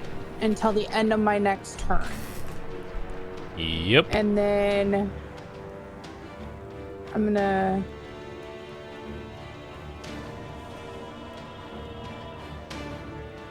gonna move back. And I don't know what these things are right here, but I'm gonna try to use them as some sort of cover.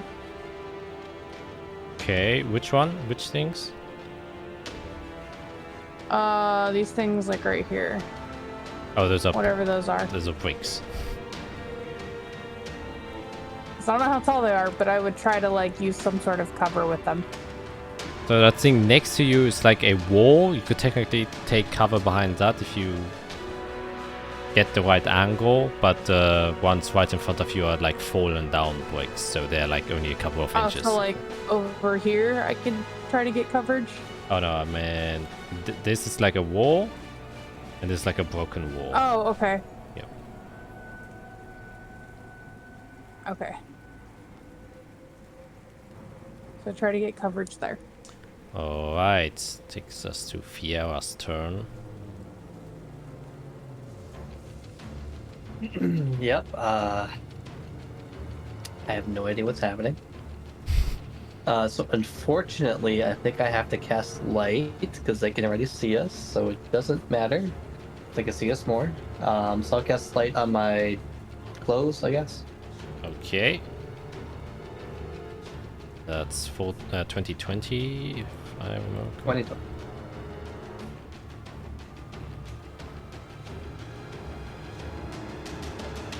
Yeah, because I saw Israel dart into the darkness, and oh my god. That's bad. Oh, yeah. Oh, that's that goblin. Okay. Thank that you. orc was right next to me. That is actually useful to me too. Because Yeah, now I that's the see my guy that I friends put it- glowing. Yeah, that's the guy Okay. that I gave manacles to. Does Eldritch Blast make light? That you use for like a. I think Jade's doesn't actually. Yeah, mine's like black, like Oh. shadowy. Okay. It kind of crackles with energy. Yeah, I heard Jade fire into darkness. Wonderful. Okay, I don't know. I guess we're so grouped. We have to not be grouped. So I'm just gonna move somewhere, anywhere. I'll move over here, and I'm gonna go prone and just duck and cover. Okay, yeah. That's one tactic. It will take us to the orcs. The speeds are heavily reduced. So they have half movement and 10 movement reduced, which puts the movement at 20. Holy shit, what just happened? Am I still there? You're still there. What's going on? My tablet just crashed. Why? Oh, Hello? It's not good. You're We good. can You're hear still you. here with us. Yeah, I definitely am. Curious why? What happened? I will try to be connected because that's where all my character sheets currently are on. oh no. Well, while we have a second, it would be good to win this fight so we could get that key, but we could always come back later. It's just if they disappear after the high storm, it's gonna be hard to find them. I need my stuff. Oh, yeah, that's right. You haven't grabbed your... Okay, so let's win this fight if we can. What the? Caw, caw. I forgot. Freedom. Pew, pew. Actually, I think this is a good place to take our actual break. I think I have to restart my laptop because my tablet isn't registering. Oopsie. Yep, oopsie. I think I've got too many tabs open. That's probably the reason why. Bye. We see you guys in a quick second. Okay. Bye. And we're back. Hoping all will work well with as many tabs as I have open. Okay, so the orcs. We'll try and get closer. One will move 10 feet. You can't move more than 10 feet. It's half movement because of difficult terrain. And because they have been slowed by Jade's thingy. They will all attempt to shoot at you, Jade, and Sarah. I would say that you have half cover, so you get +2 to AC. that correct? I don't actually know. Yeah, half covers plus 2 to AC. Okay, so they take out their heavy crossbows and aim it towards you. You will get, I would say, 2 on you and 1 on Sarah. Actually, no, they will make all 3 at you just because you're in front. And you were the one that shot at them, so that makes a lot of sense. Let me see how far away you are. Yep, they will make those shots with disadvantage. Because, actually no, Fiera's a light source, I just realized, so they can't see you. Yes, so 3 heavy crossbow shots going at you, Jade. A 17 Nope. doesn't hit. With the plus 2, I'd have a 19. Yep. 13 doesn't hit. And another 17. So you can see 3 of these heavy bolts get unleashed, and you can see that 2 of them almost hit you, but then flick off the wall that is in front of you. That is giving you enough protection so that it doesn't. So their strikes don't actually hit you. The other orcs will try and make their way a bit closer. Go here, and then it will. Oops. I'll try and climb up here, which I will let it have an athletics check.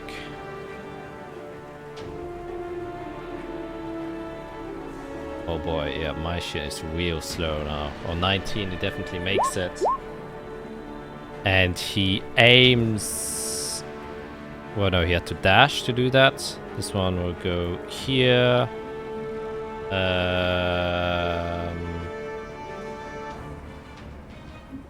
Oh no, actually, he doesn't have to. He can use his bonus action. I just saw... Move up to his speed towards... Yep. So you will use also his bonus action to walk all the way here.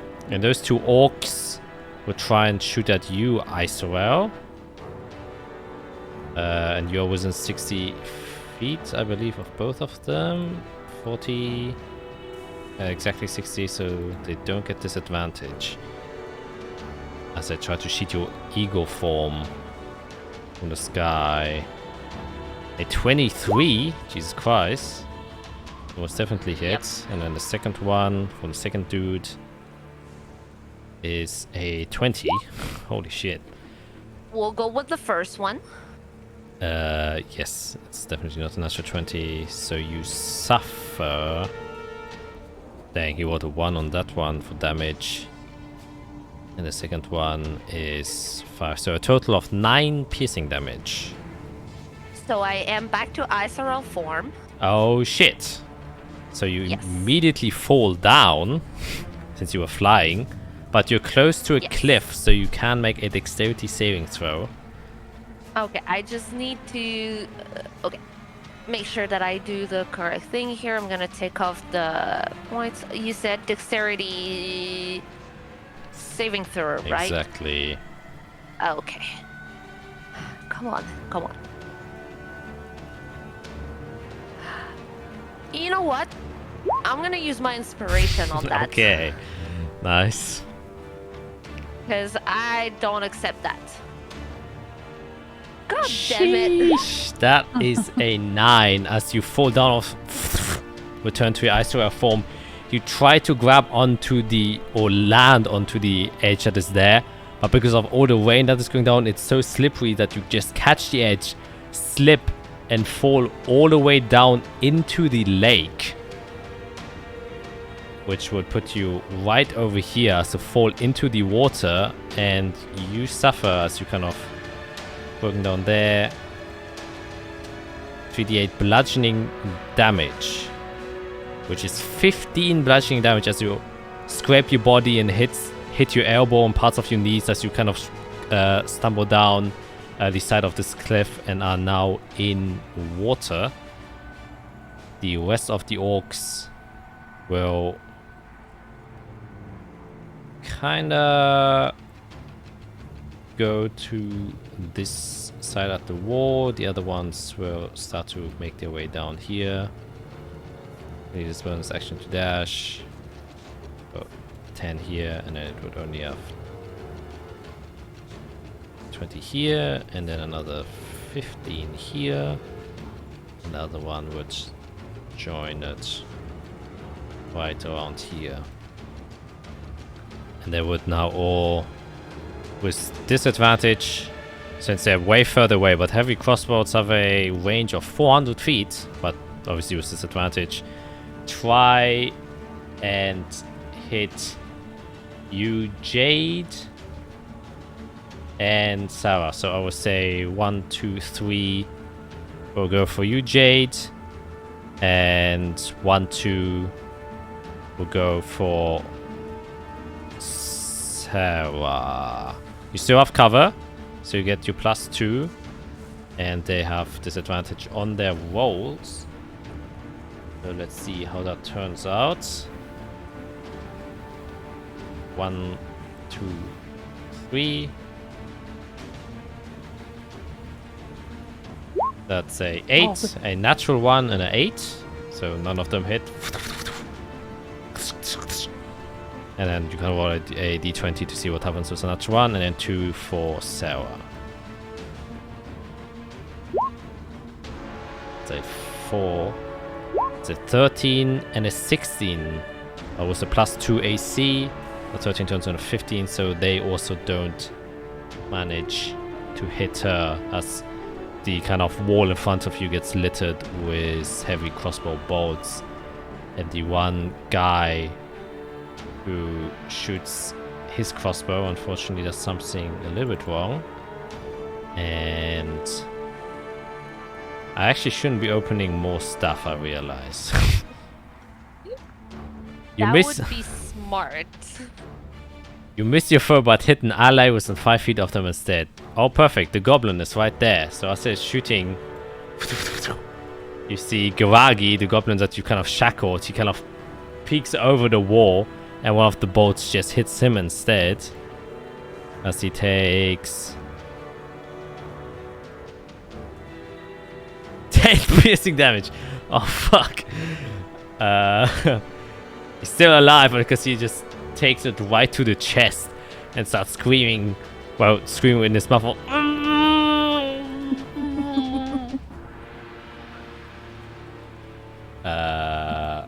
Yep, that's him. That's the end of the orc's turn.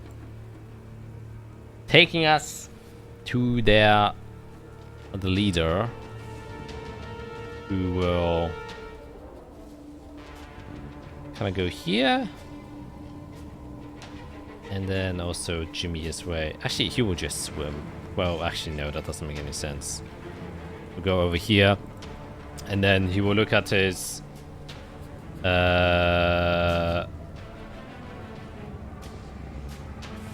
3 friends who just blatantly missed. And one of them actually hits his own friend and says, "Ah, come on, you lot!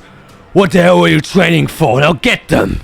And he will use his commander's Illiva's command, which allows him to command 3 of his allies within 120 feet to make an additional weapon attack with their reaction. So 3 more crossbow bolts will be coming at you, Jade. There was disadvantage. 1, 2, 3, as their leader tries to encourage them to do a little bit better. And that is another natural 1. A 10 and a 10. All those hits. Truly not faring well for him. You can roll another d20 to see what happens. A 2. His ammunition falls out, and he must use an action to reload. So he won't be doing anything anytime soon. That ends their turn. Bring us to Sarah, who actually also can't see in the dark. Kind of looks over to Fiera and is just kind of like, so what's kind of the plan now? I saw I wasn't there anymore. I don't see her. I heard a splash. We need to thin their numbers. I don't know. Oh, I can't see. Neither can I. She looks around and well, let's see what's inside of her range. Oof, that's too far. I've put it there. Would then be it's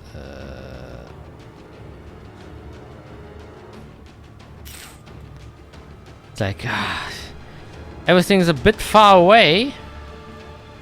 To get a bit closer if I wanna be of any use.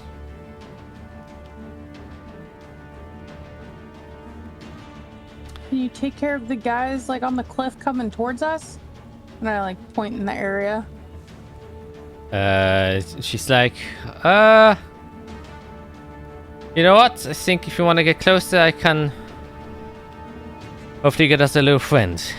And she kind of closes her eyes and then places her hands together, and as she closes her eyes you can see that her eyelids start to glow with this bright white light as lightning comes from underneath it. And as the storm is rocking above you, you can hear her suddenly talk in Draconic. Does Fiera or Jade do any of you? I do. Oh, you are underwater, so you unfortunately don't hear. I am hearing glug glug glug. Yeah. But she basically kind of puts together almost like a prayer and says, Keles kat kal kundalis kat anudex ketas. And then suddenly from the sky you see a bright white lightning flash that just comes crashing down. And from the flash that erupts in the space of where the lightning hits, which is probably a bit terrifying for you, Jade, you can see wings sprout from the lightning as it materializes into a dragon as she summons a draconic spirit. Oh my god. Oh my god. Jade's like panicking now. And how far can she do that? 60 feet. So she would do it as far to them as possible. So here. And you can see this white dragon with kind of lightning-esque wings, a front horn coming from its snout and 4 horns curling behind its head as it appears there in front of you. And it is pretty damn fast. But actually, would you put it there? She will ask you, Jade, do you want to get closer?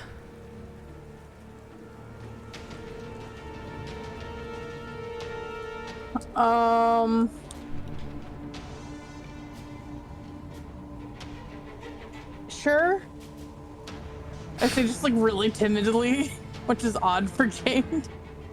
Yeah, I now need. I have to open another thing. Oh fuck me! Wait, actually, I have to circumvent this. I can't be opening more stuff. I need to know the speed. It's pretty fast. Has a 60 flying speed. So I would say she wouldn't have summoned it there. Then she would summon it next to herself. And she says, "All right, you can hop on."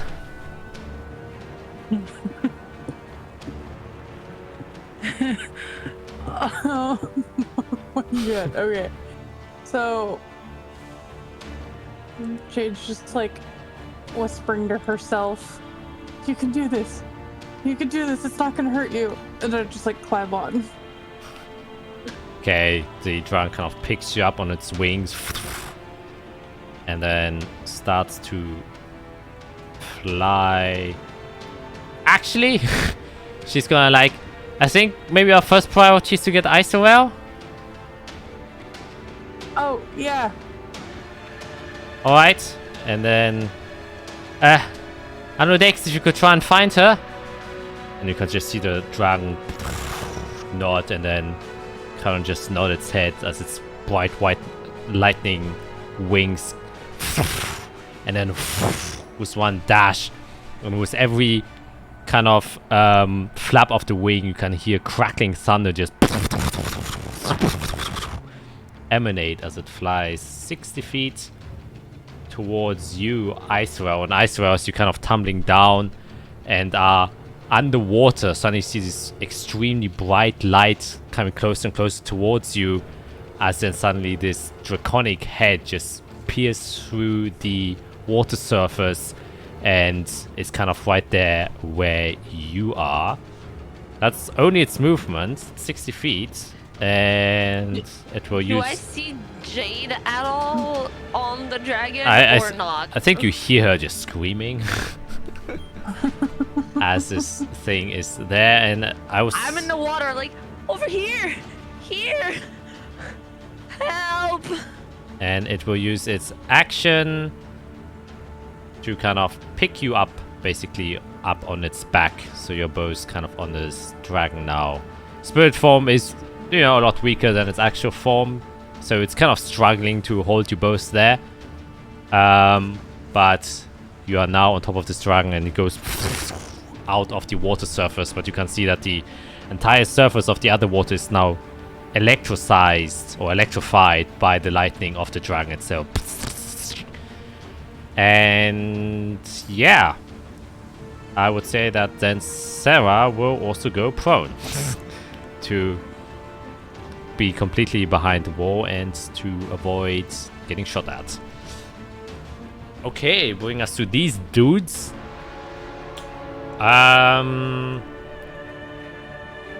They also try and get a bit closer. This one goes 30 feet here. And then uses action to dash. And then uses its bonus action to summon a spiritual weapon. Which but 60 feet in front of him. Which is... oh, close enough to get to you, Icewell. So... I will get a spiritual weapon right here. Oh my god, putting even more shit on the map, man. This is becoming absolute chaos.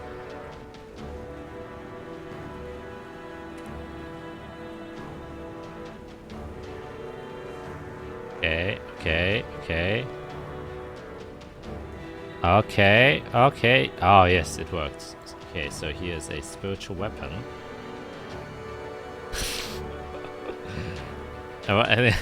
It's loading. It takes some time. There it is. And I will mark it with a... I'm overconfident by saying I will mark it because shit is really not loading. You can do it! Crawl laptop! Oh! I've seen it. There's a little hatchet. Yeah. That is. I'll mark it with a red dot to symbolize that it's a bad spiritual weapon. And it will make an attack roll against you. Actually, I will first do what the other people are doing. This guy is gonna run all the way over here. And then uses action to also dash all the way here. And then 60 feet is here. So please, God, oh God, can I copy and paste the spiritual weapon? Yes, I can. Go there. And I think... oh, and then... of course, the guy that was keeping watch towards you will also use its action or bonus action to cause the spiritual weapon to go right there, but just a bit further away. Actually, can you move it at the same time? No, you have to use a bonus action to move it, right? I think. Yeah. It's a bonus action, so you can't move it. So you get one spiritual weapon attack.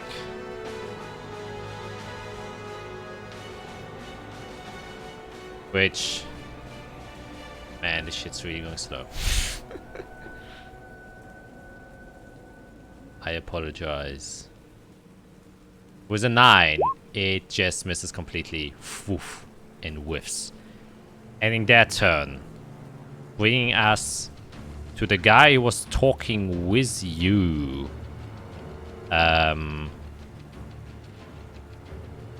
Isoel.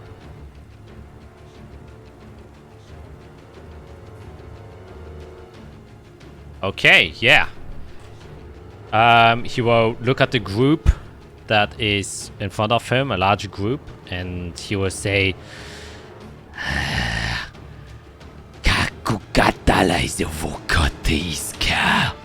because he just kind of lifts his hands and then puts them together as he then flares them out, and the feet of all of the orcs in front of him start to glow with this bluish energy as he casts a spell on them, though you do not know what spell he casted. And I will I will try to mark them to the best of my abilities. You know what? I won't. This will take ages. I will just continue on with the stone golem, who now has a target within range. It will first of all jump down over here.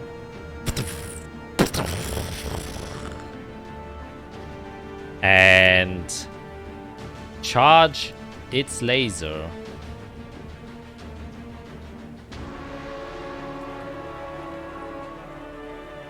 to hit all 3 of you. Oh boy. Isorel has no idea what's coming for her. So you can see Nope. the light glow up. And then the eyes of the golem light up again. As this large Can I laser. see when it lights its eyes up? The golem? You would if you wouldn't be behind the cliff. Okay. Yeah, so I don't think you see it. The only thing you see is that parts of the cliff where your little goblin prisoner is just kind of light up for a brief moment, and then the edge of it just explodes as it carves through it. And Isorel, Jade, you both have to make a dexterity saving throw, as well as the good dragon, which I will just do. I believe everybody would be within 10 feet of me. Yes. Isorel's barely in that 10 feet, but she gets the +5 on saves. Okay, I guess the dragon too, right? Yeah. Alright, does he have any... 21. That definitely makes it. Let's see, my dragon. For once, I do something good. Oof, the dragon unfortunately fails. And that's a 10. Which isn't enough. So... Is that +5? Yes, that's with, I'm not very dexterous. I have a +0 to my dex. I have +5 for my aura and +1 for my cloak of protection. Ouch. Don't worry, the roll is coming. You just have to wait a bit. See how much damage. 49 force damage comes crashing through you. You only take half damage, Isorel. The dragon barely survives it as its lightning form just gets shattered by this laser. And by barely, I mean it literally has 1 HP. It has 50 HP. I've got 4. Which ends the golem's turn. Which takes us to Isorel. What do you do as soon as you see this golem? I'm gonna yell out, I need my pouch. It's over there, and I point in the direction where I was. Like I point right here, like in that direction, vicinity here. And then I will look at that thing. How far away is it? Come on. Yep. I will shoot a firebolt at it, because that's all I can do.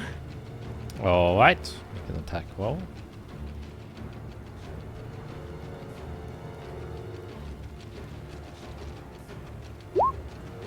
A6 will definitely hit.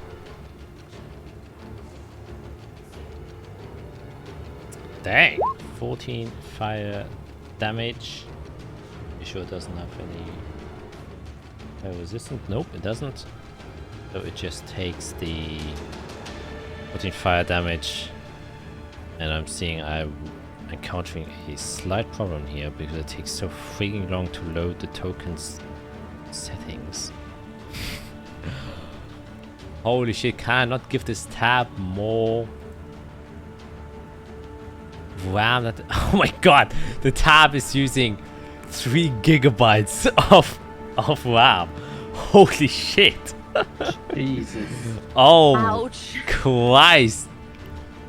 I guess it's because there are so many tokens here, and It is struggling. and the dynamic lighting is probably also heavily influencing it, and it's playing music. Jesus.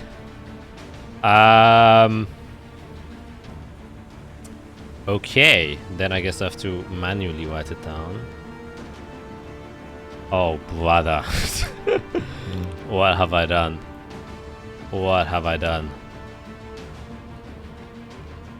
Okay, you know what? I will try and find a way to save some RAM here.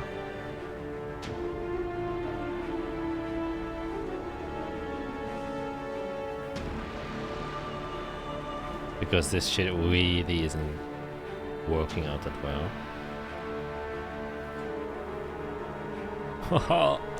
Oh, it is so painful.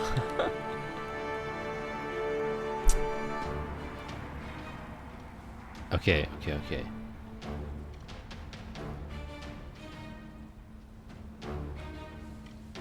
The good old pen and paper style.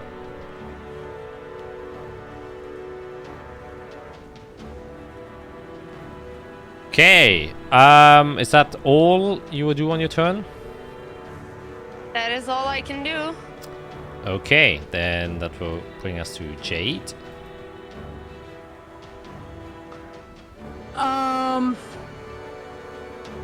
Jay's just groaning. Ow! I can't take that again. Can't help without my pouch.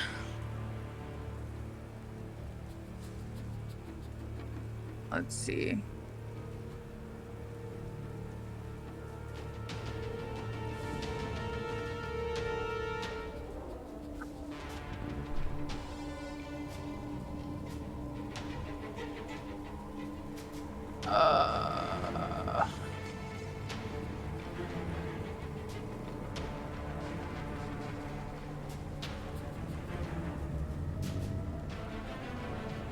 All these spiritual weapons. Oh my gosh.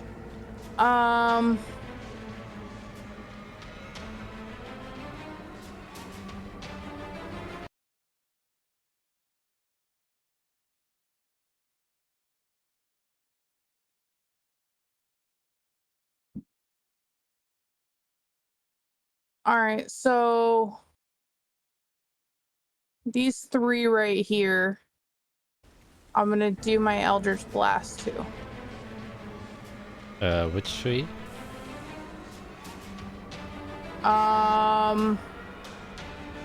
The pink, blue, purple, and then green. Oh, okay. I don't know, the 3 over there. Okay, I fixed my issue. It's running smoothly again. I just can't open all of the character sheets at the same time. That just fucks it up. Which I think is fine. So first one to the pink, blue is a 27. Yep.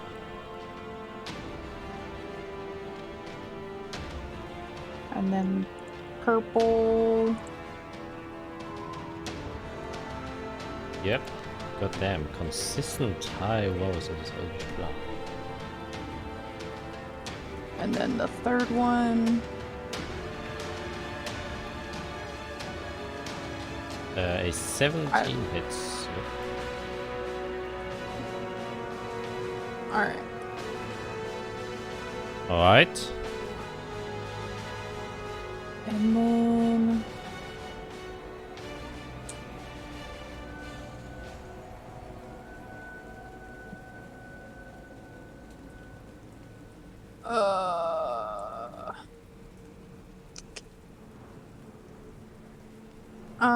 As a bonus action,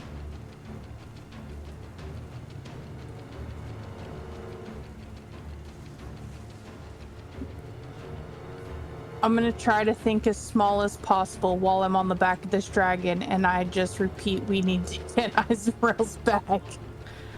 Okay. Oh wait, I can take my potion. I can take my potion. You can take your potion. Alright, so it's... And then I roll two more d4.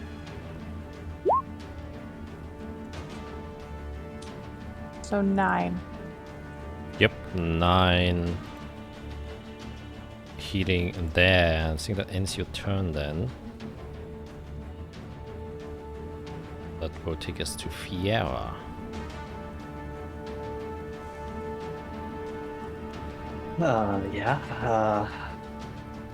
Man, oh man, our options limited when you can't see and you're too far. But I have to get in the fight if I want to help, so I will get up. That's probably a good start. Yeah. I'll go over to Sarah and just say, how about we join the fray together? Sounds good. And scary. Great. I'll watch your back and you watch mine. I'll not hit her. I'll kind of put my hand on like her, I guess, left shoulder and cast fly on both of us at 4th level. Alright. So the gravity around us starts to kind of ebb and flow and become under our control. And then give me 30 more movement. Because fly is 60 feet now, so I will just go fly. I can't fly that far. Concentrate. I'm also glowing. That's probably not great. For now, I will just fly behind the wall and just see what she does. You know? Okay. Because I just don't have a lot of movement left, so Yeah. I'll sit there. I'll look at the goblin and say, "Keep your head down, or you'll get another one of those arrows." Oh yeah, I I don't think they care about you. I didn't roll initiative for him. I forgot. That's why he hasn't been doing anything. Does he want to fight? Not Does really. he? Not really. I mean, he has his own agenda. That's for damn sure. He is a goblin after all. A 7. Don't trust the goblins. So he's 7. Some are nice. Oh, you weren't there. Oh, you missed a really good encounter with goblins, actually. I don't know anything. Okay, that will take us to the orcs. These will continue the pursuit now with 15, and with a bonus action additional 15. And I would say additional. I think they're just trying to get to you now. Well, actually no, he's kind of in range there, so they can move a total of 30 feet, and they will all load their heavy crossbows and aim them somewhat towards you. And since you're kind of now beside the wall, you don't really get the cover there. No, the one on the very left will aim at Sarah, and the other two will try and aim at you, Fiera, since you literally have the light on you. Yes. And then having that, I will kind of just quickly move the other orcs. This one will move down all the way down here. Action and bonus action. Same here. These will So proceed to move forward. And these will move 60 feet here, 60 feet here, and 60 feet here. I think that's all of them. Okay, so They're not in the water, right? oh yeah, that is actually one thing you would see as they're running and their feet are glowing with this blue magic. After the one casted a spell on them, they seem to be able to run on water. Oh.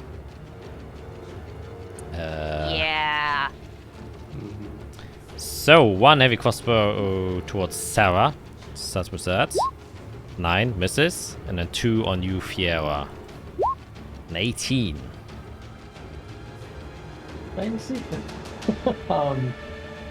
Okay, well, it gets real close as I get my shield up. I'm at 19 with shield. Ching! Goes away as your arcane barrier prevents it, and a 13 doesn't hit you. While the other ones, there will be now 1, 2 shooting at you, Jade. 1, 2 shooting at you, Isorel. And I would say 3 that will be shooting at the dragon. So starting with the 2 shooting you, Jade. 22. God dang, I think that just... Well, you did heal, so technically you can still survive this. Oh my god. I think, yeah. 10. Yeah, that's 10. Almost as much as I healed Oh myself my for. god. Nice. The second one, so you're still up, right? Mm-hmm. Second one. I'm dead. Well, not dead, but unconscious. That's great. They have a +5 to the attack, by the way, so they're not that strong, but they just roll really damn well. As one of the arrows, or both of the arrows, Can I just see that orc? Which orc shot that last one? it's a purple one. I don't think you can see it. It's not within any. I don't see any purple. Yeah. Both of them true in the target, as also the dragon itself is like fading in its shape. It's like coming in and out of like it's becoming more into its elemental form. As you just hit and then you just fall backwards into the water. And also you can see that Jade just gets struck by 2 arrows and instantly isn't able to grip the kind of hide of the lightning dragon and just falls off and falls into the water. And immediately after that happens, 2 arrows come flying towards... Well, how much damage do I take from that second one? Oh! I mean, that I think doesn't matter, it's 6. I needed to know. Okay. You know, maybe they rolled a 1 in damage, you know? Yeah. Yeah, good looking out. 2 for Isorel, a 8 misses. Yes. A 18 Hits. hits. Takes 6 piercing damage. And a 10, I believe, also misses. Yes. So one of the arrows catches you there and grazes your shoulder badly. And 3 arrows. Actually, I'm assuming that they're within range. Yeah, they are. Oh, actually, this one... 65 heavy crossbows up to 100 feet. So yeah, they are in range. So 3 going towards the dragon. A 24 will hit the dragon. So as soon as that hits, the dragon only had 1 HP. Hold. Oh. I mean, I'm seeing a dozen shots. But you use your action for shield. Yeah, Yeah. you're right. So that one shot flies through and hits the dragon, and the form of Anodex unfortunately disappears, which also results in you, Isorel, returning back into the water and are now submerged. And the 2 other will try and hit you, but have disadvantage because you're underwater, so they don't really see you. Yep. A 12, I think misses. Miss. And a natural 1 also misses. Miss. Can roll a d20 to see what happens to that guy. Yes. Oh, come on. Oh, what is that? A 1df. Okay. Very interesting. Yes. I rolled a 0. Because why not? Hold on. Let me roll this right here. That's going to be easier. There you go. An 8. He slips, funnily enough, on the water. So even though he has water walk, he still somehow manages to slip on maybe like a wave that just comes in, and he falls into the water, which would be the orange guy. So he's prone right now. That's the end of their turn. Brings us to the commander, who will walk here. And he will command... Well, actually, you'll see if he gets his commanding thing back. He does. And so he says... Oh no. Don't let you get away. And point to the 3. He will try and shoot at you again, Isorel. So those are 3 crossbows with disadvantage coming at you. A 15. Hits. A 13. Miss. And another natural 1. It's the same guy, which makes sense. He's prone. So he like slips, he falls prone, tries to shoot again. You can roll another d20. Yes. And you take And, 4 piercing damage. Okay. D20 is coming. A 2. So the next bad thing happening to this guy as he slips is his ammunition falls out, and they just kind of disperse on the water, and he's just like, ugh, throws his heavy crossbow also into the water and just packs out his great axe. You can just see that the commander's heavily disappointed. And I think that ends his turn. He can't do much more. Bringing us to Sarah, and he says, shit.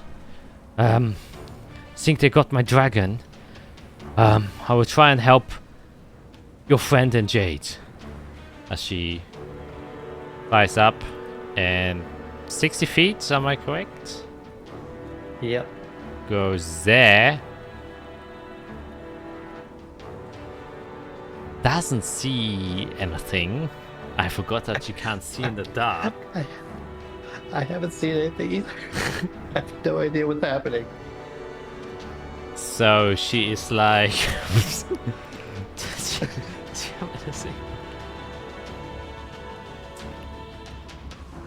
Okay, she's like, oh fuck. And she uses her action. Well, she will... Okay, oh, I totally forgot about her sorcery things. Does she have quickened? Yes, she has! Haha! So she will use 2 of her sorcery points to quicken a cantrip and cast Dancing Lights. So there are some lights there, and she can separate them into up to 4 torch-sized lights within range, make them appear as torches, lanterns, or glowing orbs that have an air from the miracles, given the 4 lights into one glowing value on each size. Each light sheds dim light in a 10-foot radius. As a bonus on your turn, you can move the lights up to 6 feet. A light must be within 10 feet of another light, critical a spell, and lights spring out if it exceeds spell range. Okay, so 4 10-foot radius thingies, which I will create 1 torch here. That is going to be, it's a lot brighter than it's supposed to be. So it's 10 feet, and she will create 1 there, and they have to be within 20 feet of each other. So I think she will just make a chain.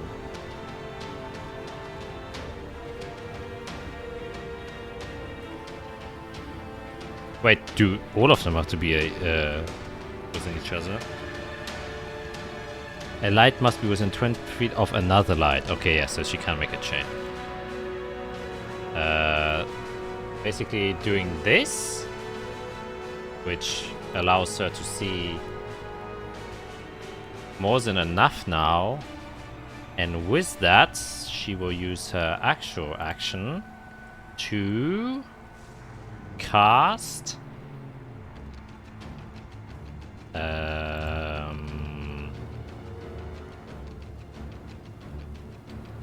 maybe this is a good opportunity for that.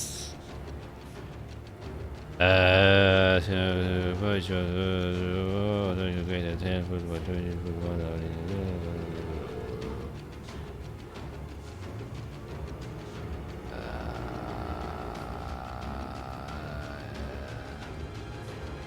think that's the best course of action.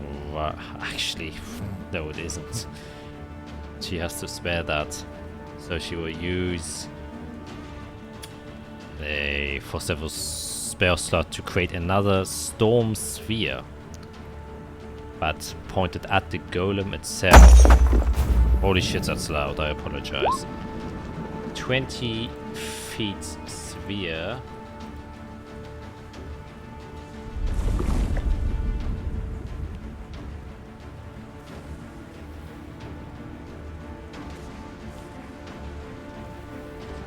Yep, that will take all of them.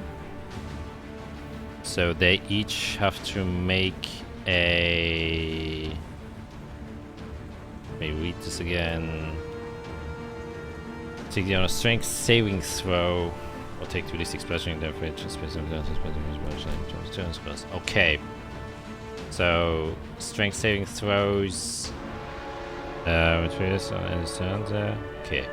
1, 2, 3 people, orcs have to do that.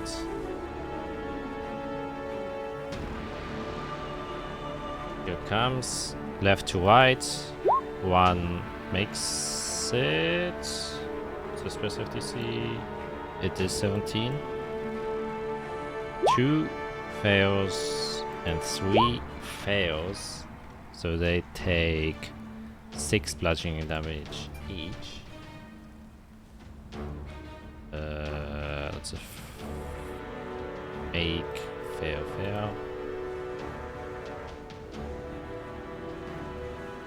It doesn't take any, and then the golem will make 1. I apologize that this is taking a while. 15 fails, surprisingly. And then the last dude will make 1. There's a natural 20 and makes it. I think that's the most that happens there, right?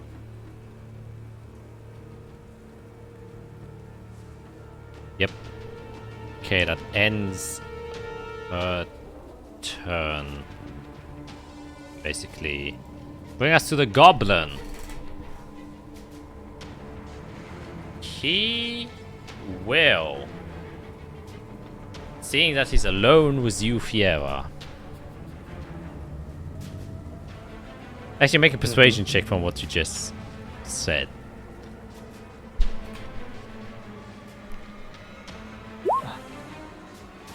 A natural 1. Okay.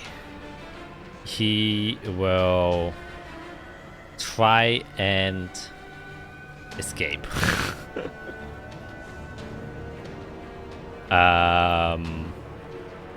So he's in shackles. He's a nimbly guy.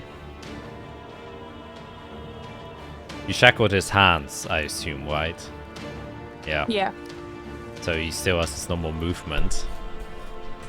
Yeah. So he will just dash away. Actually, he's a crazy guy. He runs here and says,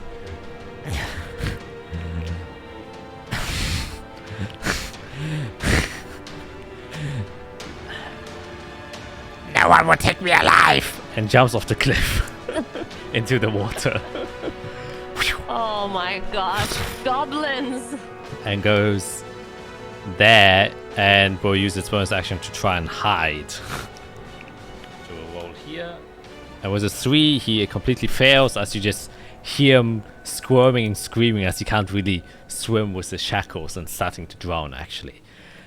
That will take us to the other people.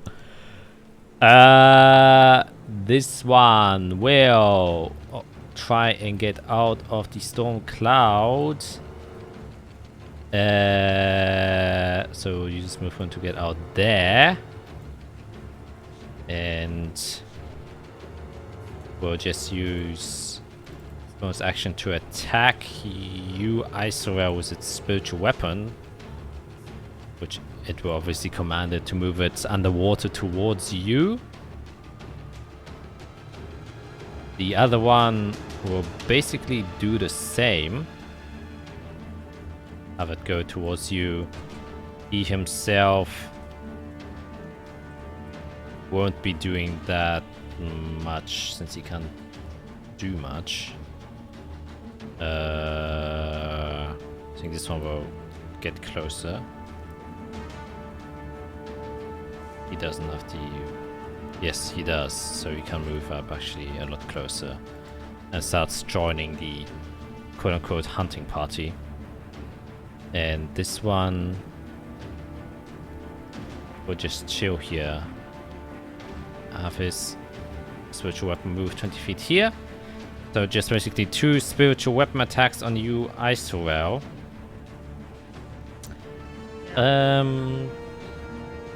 You are underwater. Yes. So you can dodge less. And Yes. these are spiritual weapons which aren't impeded by the water. Yes. So I will say they have advantage. Okay. No, actually, one of them will go towards Sarah, I think. Oh, and I also forgot, Storming Sphere is a concentration spell. So the torches would disappear after she casted it. However, I will say... Ah, shit, I deleted the wrong thing. I will say, since the Storming Sphere is technically like a Storming Sphere, so I will say it emits light. I am going to be fair enough for that, so Pierre can actually see anything. So say on the sphere there is enough light that kind of shines through it, through the occasional lighting just goes there. So one spiritual weapon attack on you, Isorel, with advantage. That is a 21, so that will hit. It's There's only 5 force damage. And then one on Sarah, which is also 25, and she takes 6 force damage. And she will have to make a Constitution saving throw, which she actually is quite good at, to see if she...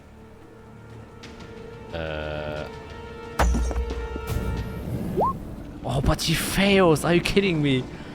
Oh my god!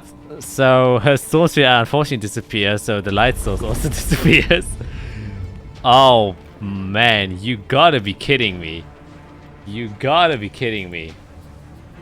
That ends their turn, which takes us back to the shaman, who will make his way onto the water and uses... Well, actually go to the other guy and then start saying stuff to him. And that will end its turn. You won't do anything further than that. To break us through the stone golem. A d6 to see if he gets his laser back. Yeah, it's hard. You know, this is entirely payback from last time when you could not get it back. Yeah. he will.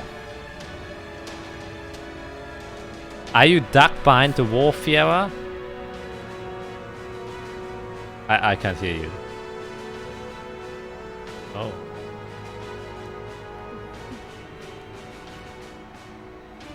No. No. Oh, bye. Oh, Yep, there it is. oh, that works.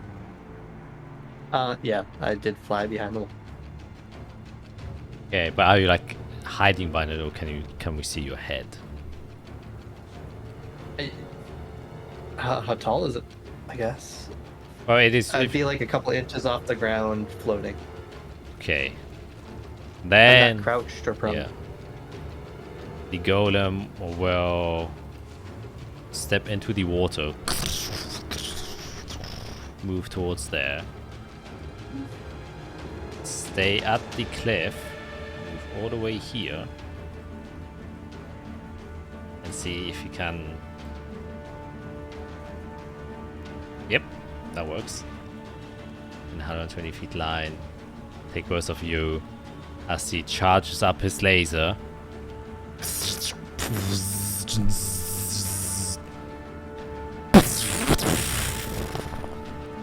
So you both have to make a dexterity saving throw.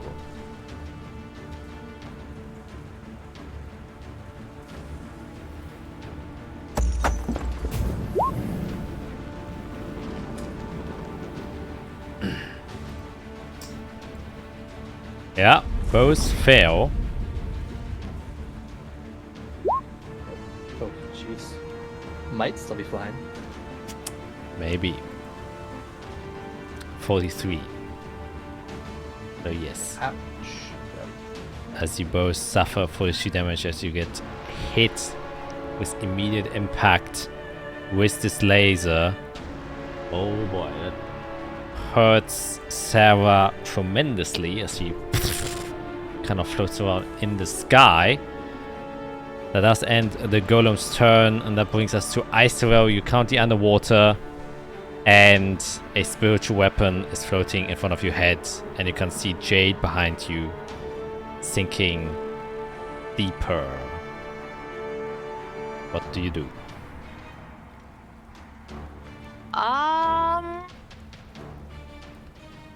If I try to move out, it's gonna try and attack me, right? No, spiritual weapon doesn't have attack of opportunity. In that case, I am going straight to Jade. Right here. And I will cast Spare the Dying. So Jade, you are stable. You're at 0 hit points and you are stable. Okay, you're underwater. Do you try to like pull her out of the water? Because Yeah. I'm trying to, I cast the thing and I just hold her up as I try to get us both out.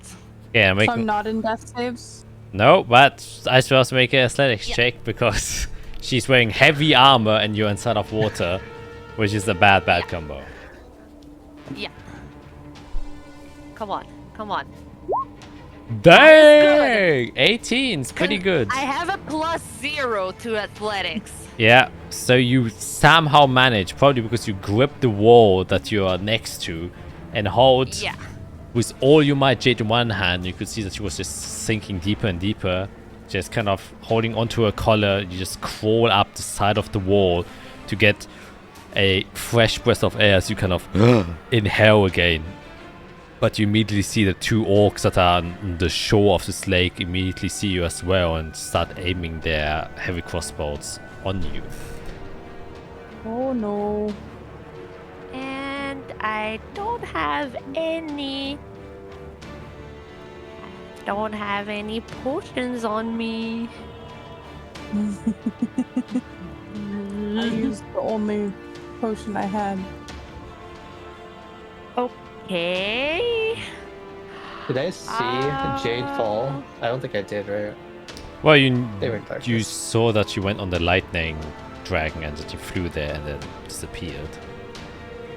Yeah, I don't know what's happening.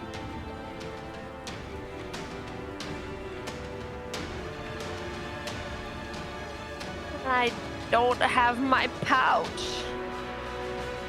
Gosh, dang it.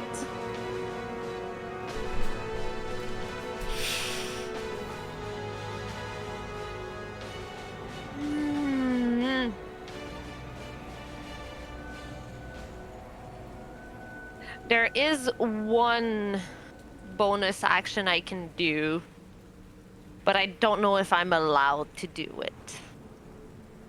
If it's your what's it called? What's it called again for your cleric's thing? No, Like your it's channel not. divinity? Oh yeah, it's my channel divinity. Yeah, that I could do, Is it a bonus As a- action?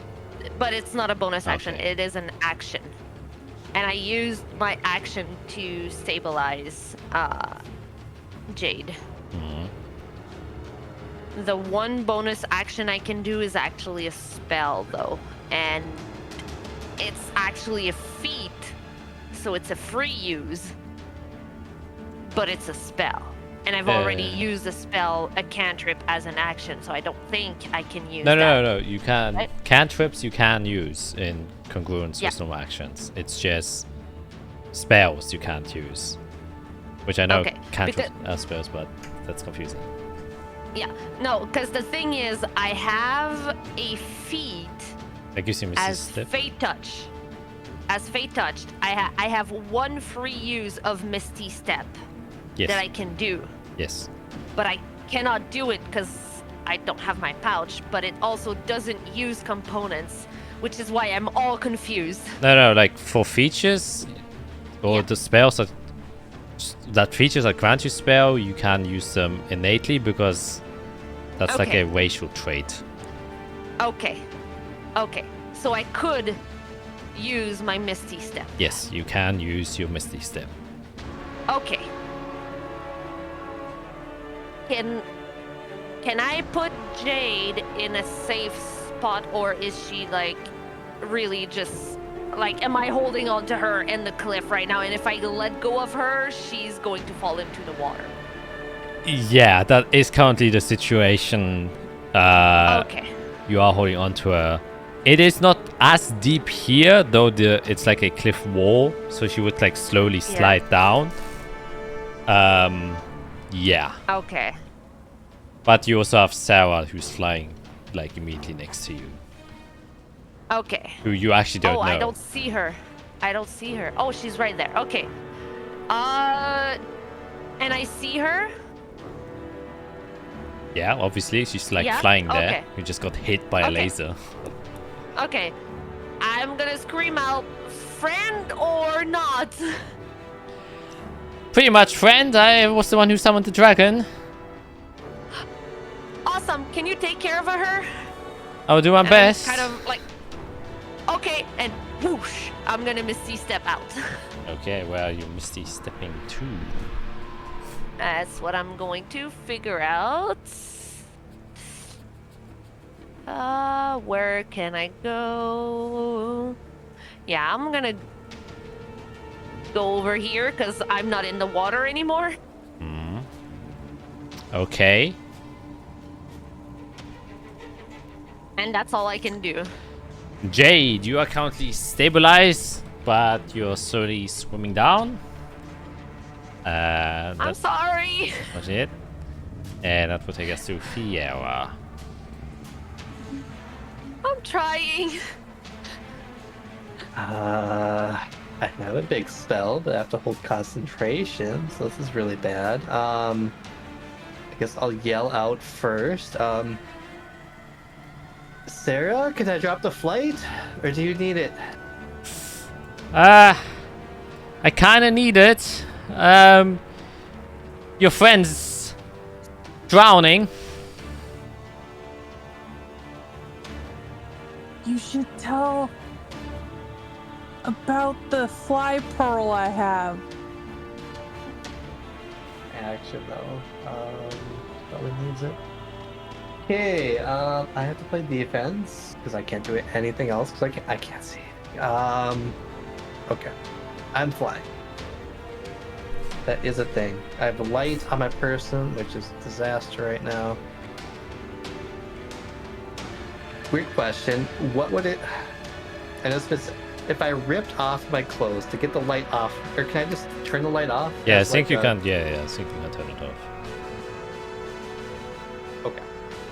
I'm gonna fly 30 feet this way. Oh my god, I can't. I need to see. Because I need to see. If I rip the clothes off, is that like an action so I can have light below me, but not on me? It's not an action if you want to whip your clothes off. I think that's like I have to see. taking it to Dumb.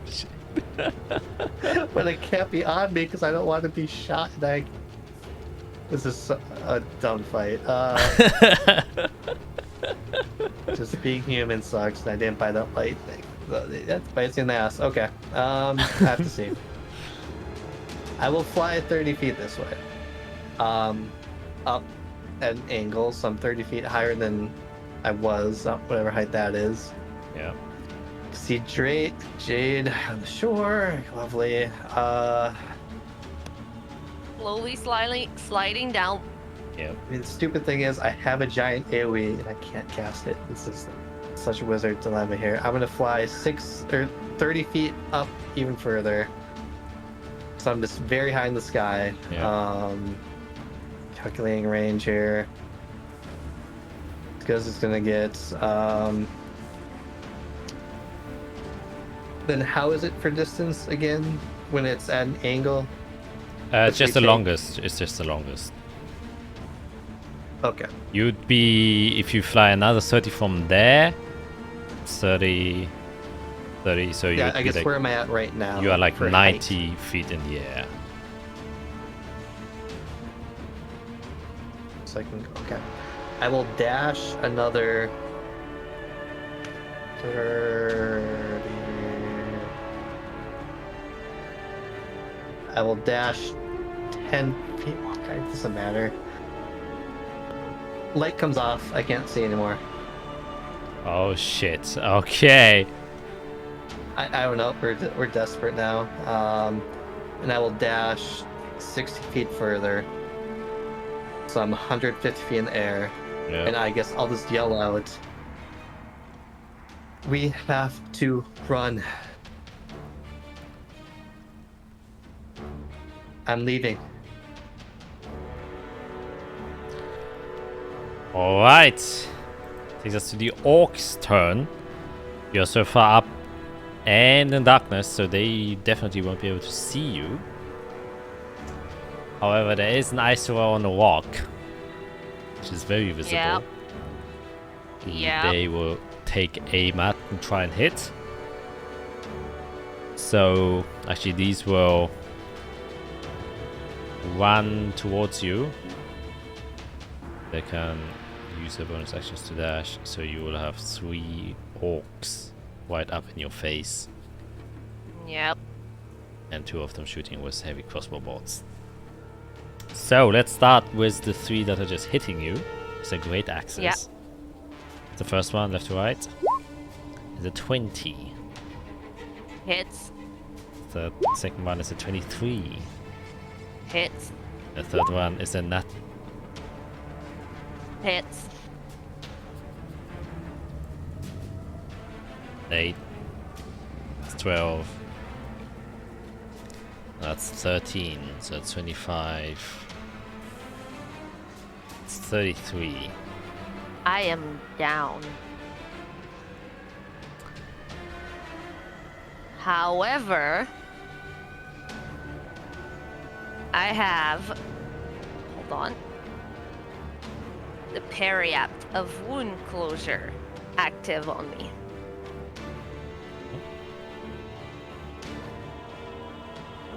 That's it. So you're stable there.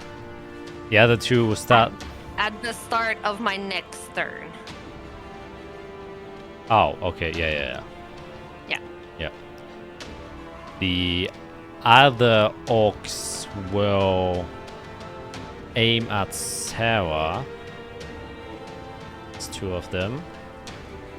The other ones will try to climb here. going across the side. They won't be able to see anything, so it's 2 clean shots on her. And natural 1 and a 7, both miss, I guess. Well, Matt, you can do the honors and roll the natural D4. 20? A D20? Yes.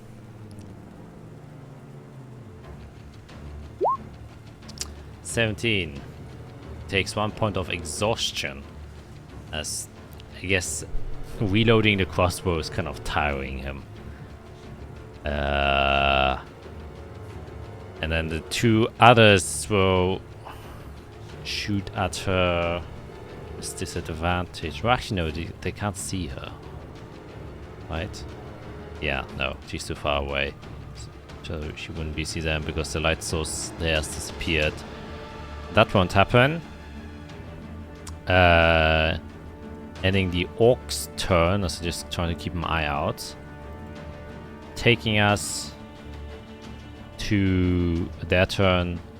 Spiritual weapon 20 feet will then be moved to Sarah, so there are 2 on Sarah, so we'll move closer here. Both of them will make an attack there. It's a 19 and a natural 1.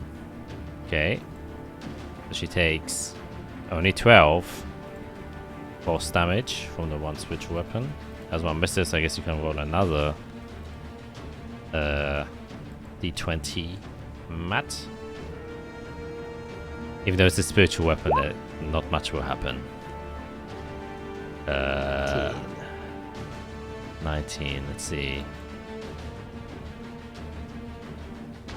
The attack ricochets and hits the wielder instead for max damage, which doesn't mean anything for a spiritual weapon, unfortunately.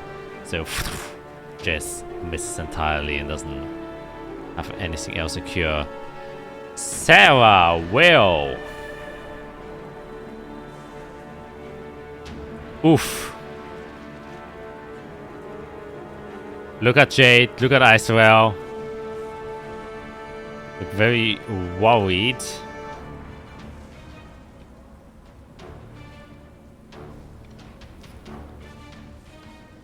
Oh, brother. I now basically have to see what would Kai do. Yeah, I mean, I know it. Yeah, it's... I know what Kai would do. Sadly. She... Question is, what is the priority right now?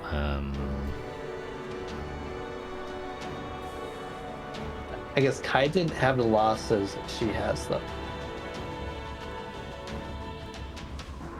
Yeah, and she definitely doesn't want to lose More? more. Yeah. It's tough. Oh man, it's so... Oh fuck.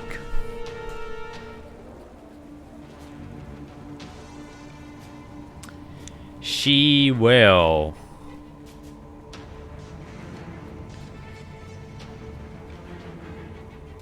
Yeah, that's the only way she sees that she can potentially save anyone. Off. Yeah. Whiskey for the biscuit. Use the last 5th level spell slot, which means she cannot make a house anymore, to summon or resummon her dragon to try and save Israel and Jade. So she once again does a prayer.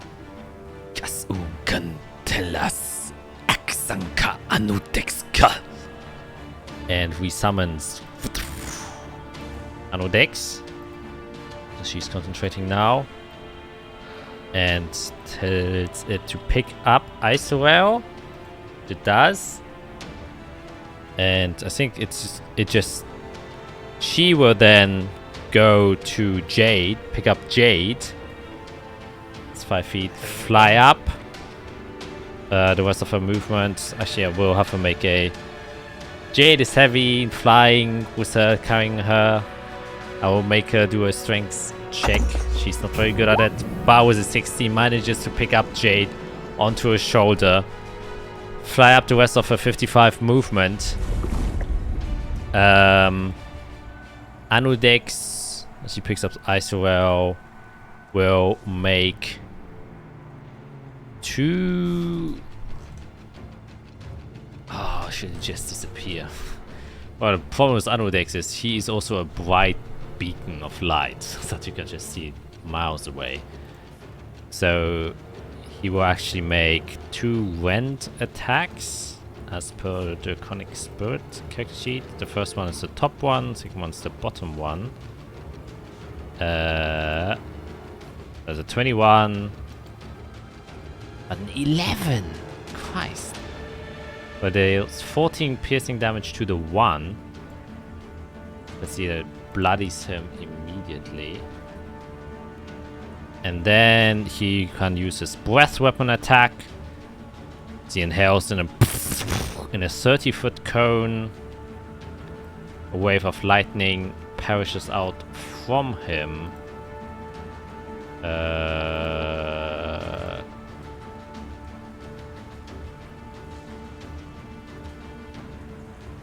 So all of them in front of him, and that guy actually gets hit.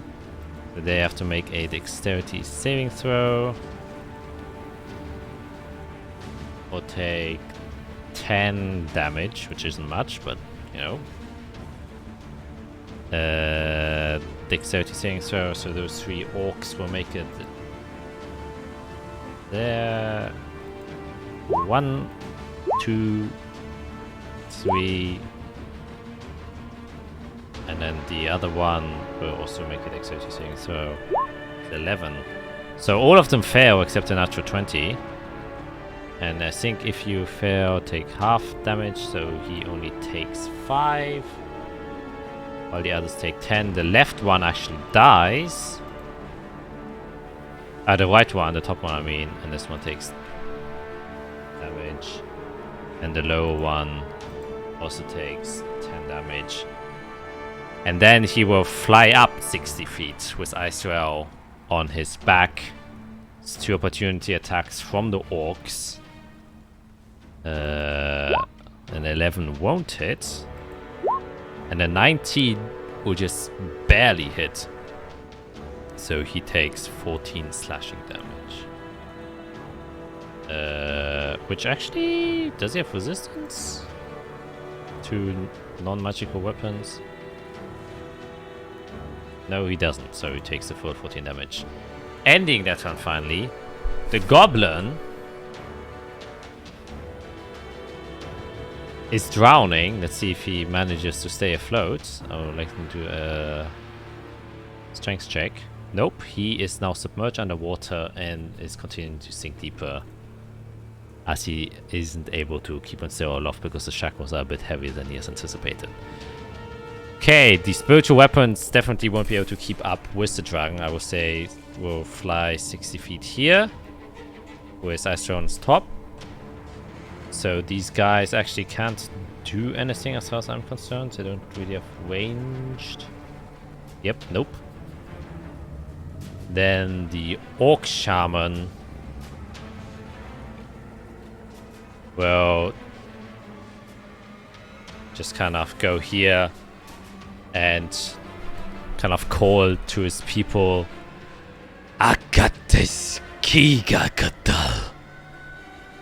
And then you hear him say out in common, good luck trying to survive the storm. As you go away. Which will bring us to the golem. Which is the biggest factor here, which would change the entirety on how this rest of the game is gonna go. A d6 Go on, look. I can't even look. on a 5 or a 6, it's 1/3. He'll get his laser back. Let's see. Oh my god. Oh no, we're dead. My God.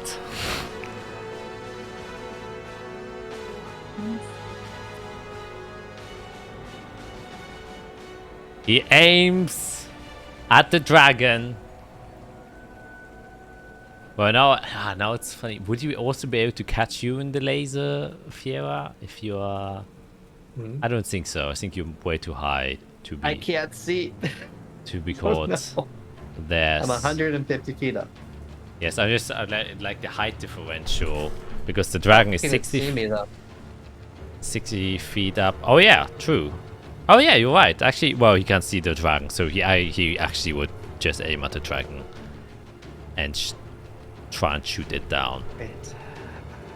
Okay, so it will do that. And yeah, just a here's its laser. That's 50 clean damage. Holy fuck. The dragon has to make a dexterity saving throw. It has to save. Otherwise it vanishes and wizard Isorel. As in Isorel will fall. Actually Isorel will get caught by the blast, so you get an automatic failure on your death save.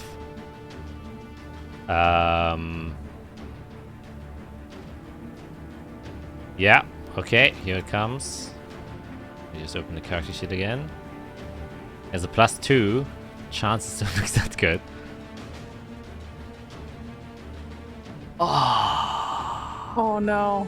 He fails. I know Glug, I'm glug. probably too far away, but I guess what's the height of the golem?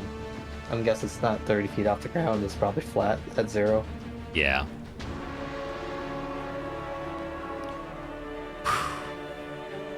So the laser just...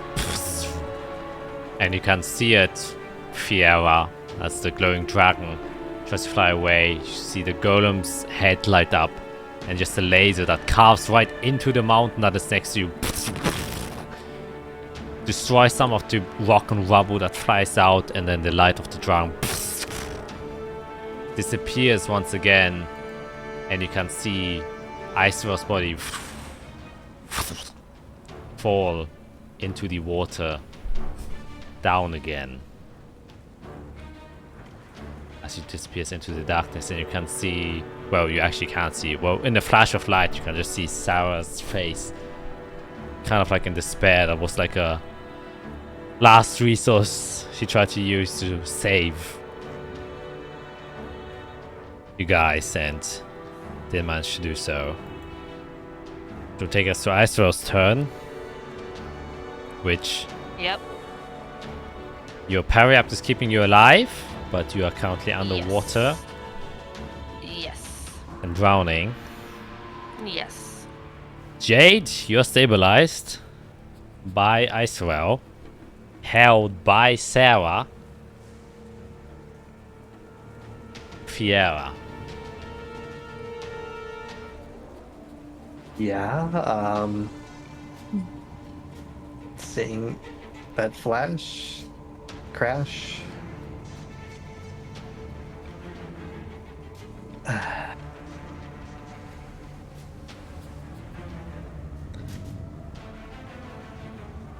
If you're still here, Sarah, I point straight up.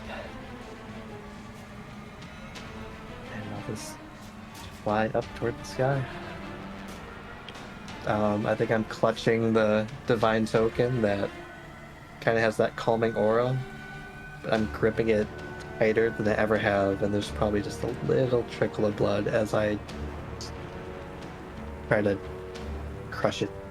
Try to crush those feelings that I can't have come out right now. And 120 feet up. 120 feet up as Fiera disappears into the sky. The orcs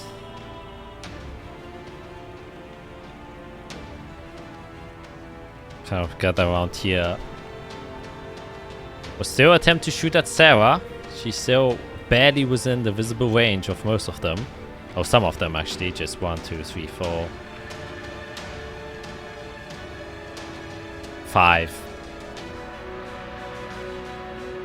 5 attacks with disadvantage against Sarah. That's the first one. That's a 12, which misses.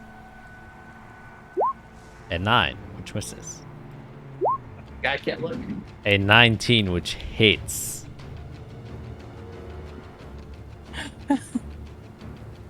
I will also say, for the sake of drama, she has 11 hit points. And she suffers 12! That's max! Isn't that max damage? Oh, it's almost. Holy fuck. Eric's just off on a rogue camel, hiding. Oh, you gotta be kidding me. So as she tries to fly up, one of the orcs still remembers the position she's in, and as the lightning cracks and lights up the area for a brief moment, lets the shot out. Wait! It's a 19. Oh no, even a shield spell won't save her. Yeah, no, there's nothing she can do. Hits her in her back. She loses consciousness. And the fly spell fades within her, and together with Jade, she falls down. Meanwhile, Fiera, you're continuing to fly further and further up into the sky as the storm begins to become more violent and stronger. For how long do you keep flying upwards? Have I realized I'm alone? Depends on how focused you're on just flying up, since you can't see anyways. Oh, man. How am I getting out of this?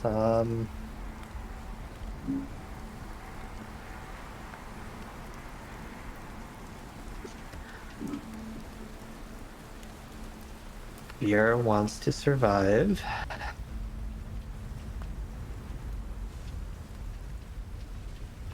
Don't have that prepared. I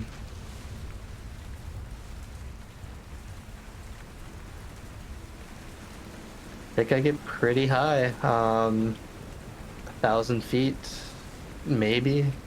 Can't see before I start heading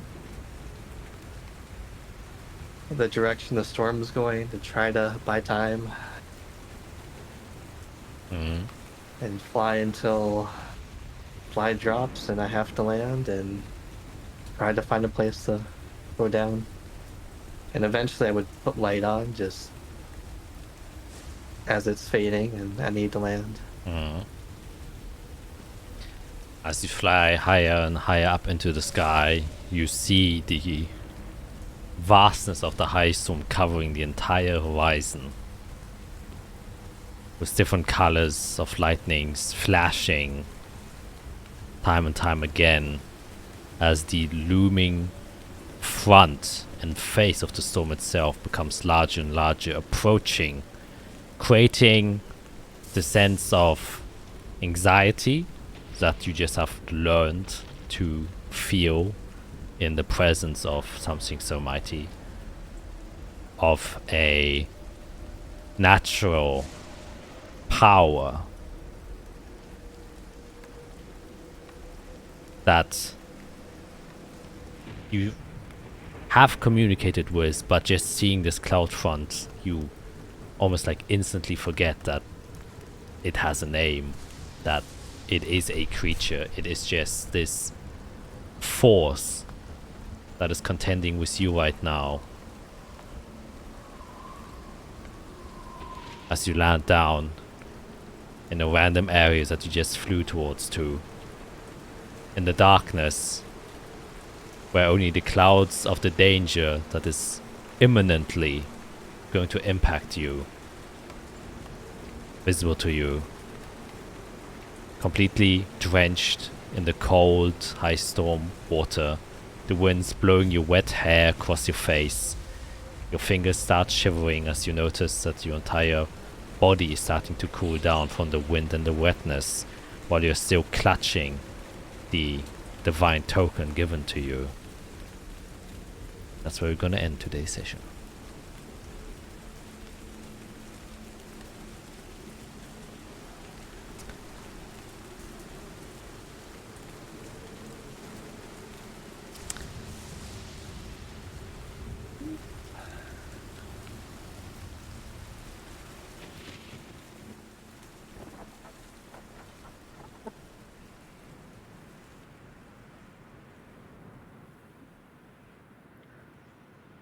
Well, snap.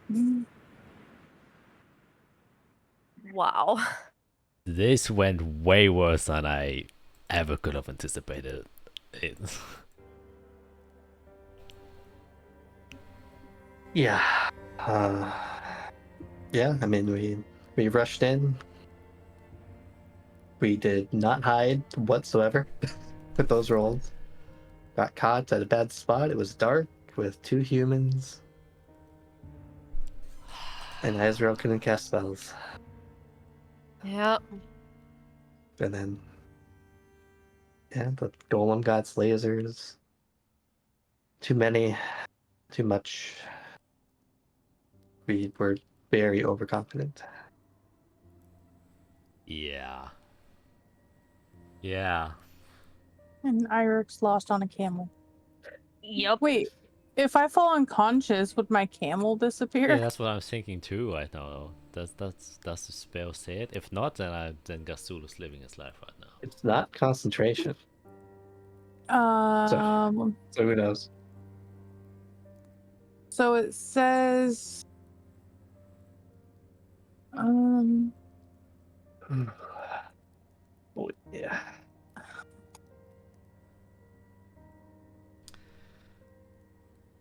Yeah. I don't think it says. It just says your steed serves as a mount both in combat and out, instinctive bond with it. Yeah, then it stays. If it doesn't specify, then it When the just... steed drops to 0 hit points, it disappears, leaving behind no physical form. I can also dismiss my steed at any time as an action, causing it to disappear. But it's not concentration. Yeah, then Gastulu is alive for now. See how long a camel inside of a high storm will last with boy. Arik on its back. Oh no.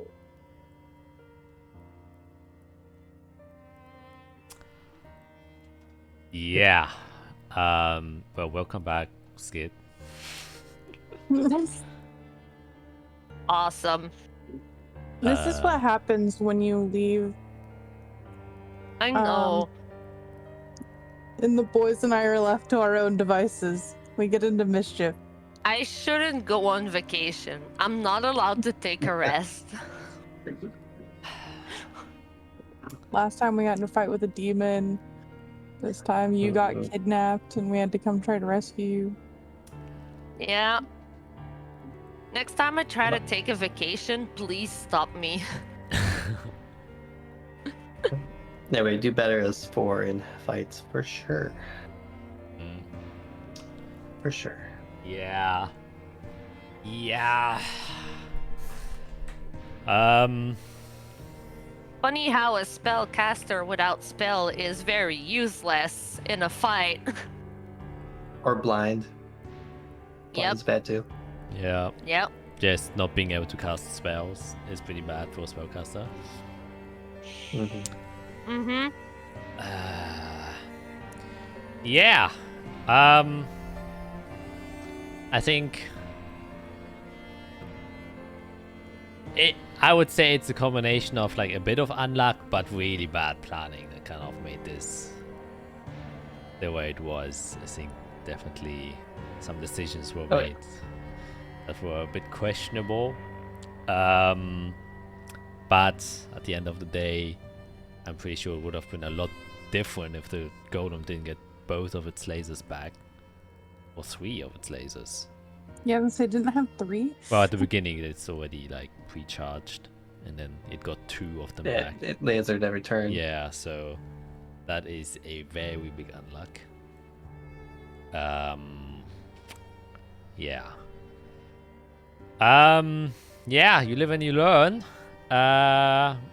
Or more to say, you live and you die, and I guess you don't learn. We will see what will happen with Isarel, Jade, Eirik, and Sarah, since they are now basically on the void.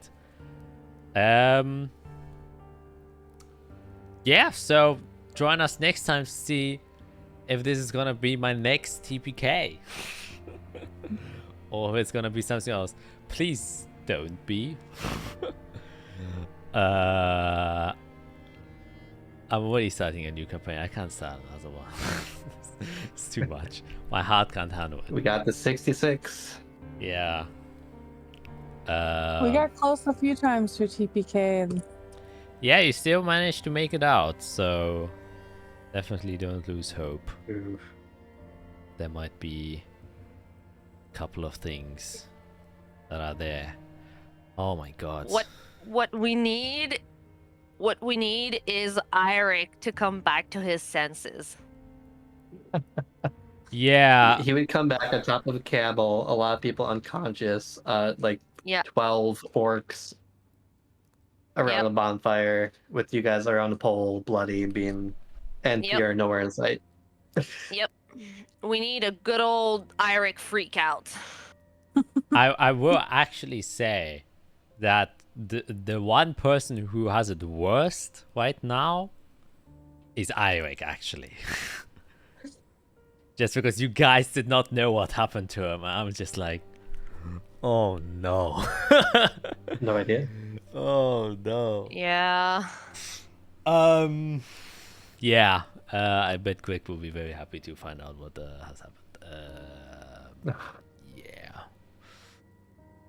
Oh boy. Okay.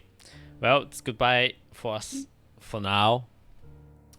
And I think next session will be a very important session that will decide a lot of shit.